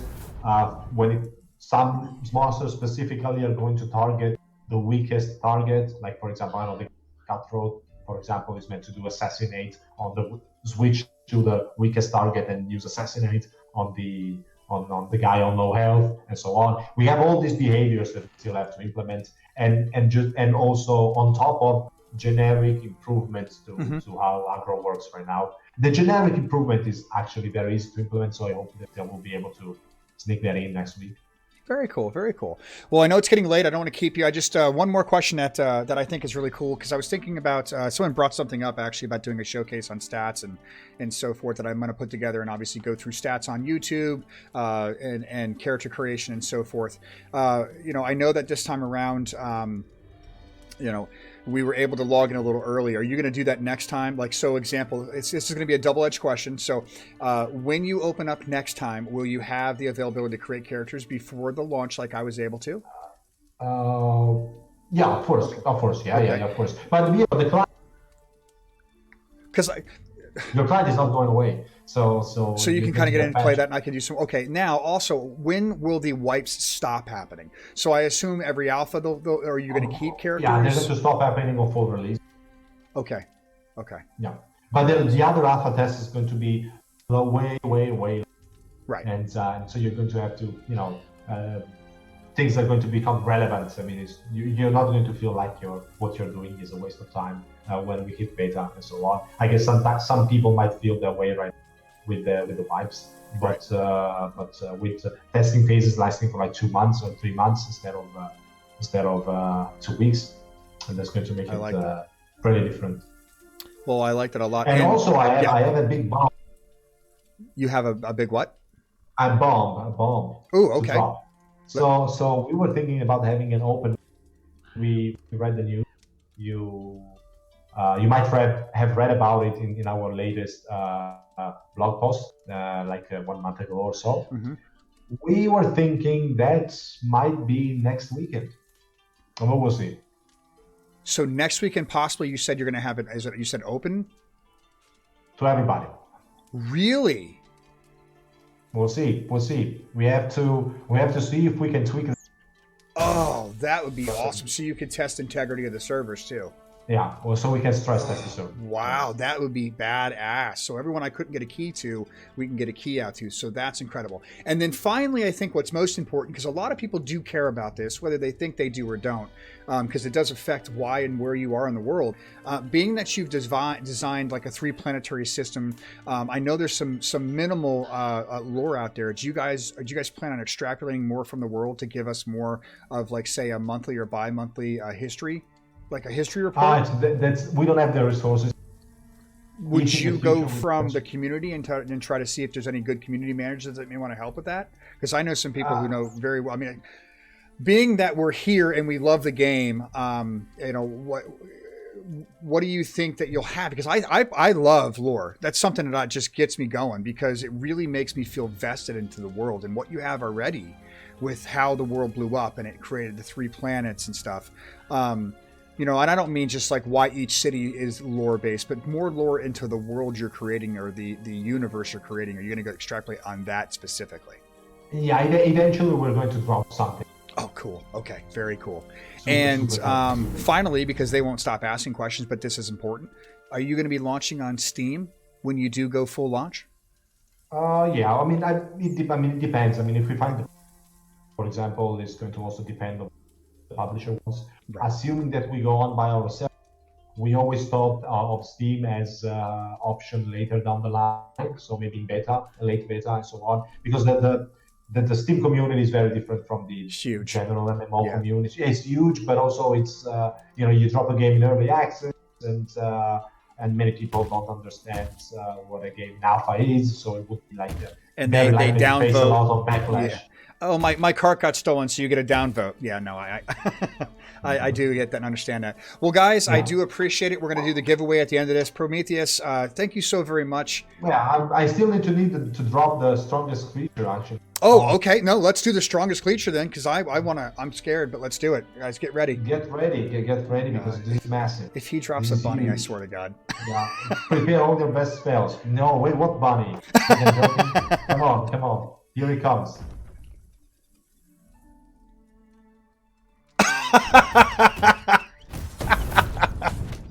It's a training dummy. Fantastic. You see, he has a lot of. It does have a lot of health, though. That's hilarious. I was thinking you were going to drop a dragon and get everyone excited. Oh, that's hilarious. No, I don't have that implemented. That's great. Well, I want to thank you. I really do. I want to thank you for your time. I know it's late. It just goes to show your dedication to this job, to your community, and you know, for me as an old school gamer and a new streamer, I want to say thank you. As you can tell, I do stream the hell out of this game, and I plan on doing so much more. We'll be doing more content, and for those of you guys who are out there in the world, whether it's on YouTube, because I've posted it there, or it's now during live chat. If you guys have anything, bugs, just get on the forums and really help them get through it. There's a section that you can do for Alpha 2 bug placement. If you think it even might be a bug, post it. It may not be. It may be as intended, and you can find out about that. Again, I'll be doing some spotlights on YouTube for this, and we'll get some more stuff out there. And of course, this is Alpha, so it is. There might be some slight changes or modifications. You know, I want to leave you guys with, of course, we're going to do a giveaway, but I want him to get some sleep, because if he's not sleeping, he's not going to have the best brain power to develop more. I haven't slept much since Alpha launched. I'm kind of on the verge of exhaustion, but still operational. And I appreciate that. Is there anything you want to say to the crowd that's on right now, at least now, or live now, or in the future on YouTube? Well, thank you for being here, and thank you for supporting. Well, already players. Some of them might be in the future, even if they're not. It's nice that they know. Absolutely, and we're here for 2 hours. Let me talk and reply to questions. It's so fantastic. There's a real interest. There's a real interest in the game, and we hope that they will join us. If they're not playing yet, they will join us soon. Absolutely, and they will be as satisfied as you are of Fractured. I hope so. I really do. Guys, stick around. We're going to do the giveaway, so don't log out just yet from Twitch. Prometheus, as always, I know you and you'll be the little birdie on my shoulder in my DMs, and thank you so much for that. And we'll hopefully talk soon. And if you enjoyed this as much as I did, which I hope you did, maybe we could do another AMA and maybe the next phase of Alpha to kind of spread the word. Okay. Thank you, sir. Get some sleep. Thank you for everything you're doing, and we'll Thanks see you again. for having me here. All right, it guys. was really, really enjoyable. Thank you. I appreciate it. Means a lot. Session. Awesome. Bye-bye. Bye-bye. Good night. Yep. Awesome. Guys, that's it. We've covered so much. I don't even know how to splice this up. Wow, that's a lot of information. We can really hope next weekend, get on the boards, guys, just poke and prod. Get out there and let's see if we can get our friends in and see what we can do. See if we can break the servers. That'd be so cool. And he is a really nice guy, and I've talked to him. And what you guys don't realize is when I'm actually streaming, and I go on one of my little rants about how I love this, and if I slightly misspeak, and you guys see me look to the left, that's where my screen's at. It's kind of funny. He's correcting me, or he's giving me a little more information that I may not already know. So he's been so helpful, and he's been here quite a bit in my stream and watching and helping me get that information out to you, at least proper information. So guys, thank you very much. I really, really, really appreciate it. I'm glad that it went well. I mean, he's over in Italy, so I know that it went, there's a little bit of a breakup on that once we got off the video, but next time we may do like a Skype thing, and we'll have him and I on there. That is the hope. Let me get over here real quick. So guys, in closing, I just want to say Fractured MMO is really shaping up to be a really well-versed sandbox 3/4 over the shoulder. So as you heard in the AMA, there's a lot of development that's coming there, a lot of quality of life. So I really do hope you guys stick around and take part in this. If you're not already, you're going to be, of course, we'll have some more. We're going to do stat write-ups. We're going to do quite a bit of more stuff to get you, at least the grasp, to get you out there. I know it's tough to go on the forums and reread all the back posts and all that. So that's what I'm going to try to do here. All I ask is that you forgive the newbie YouTube cluster that will be my videos. We'll get better at it, just like we've done here. So in closing, I just want to say thank all of you guys for being here on this AMA for Alpha 2.1, and we'll see you in the next Alpha. Thanks.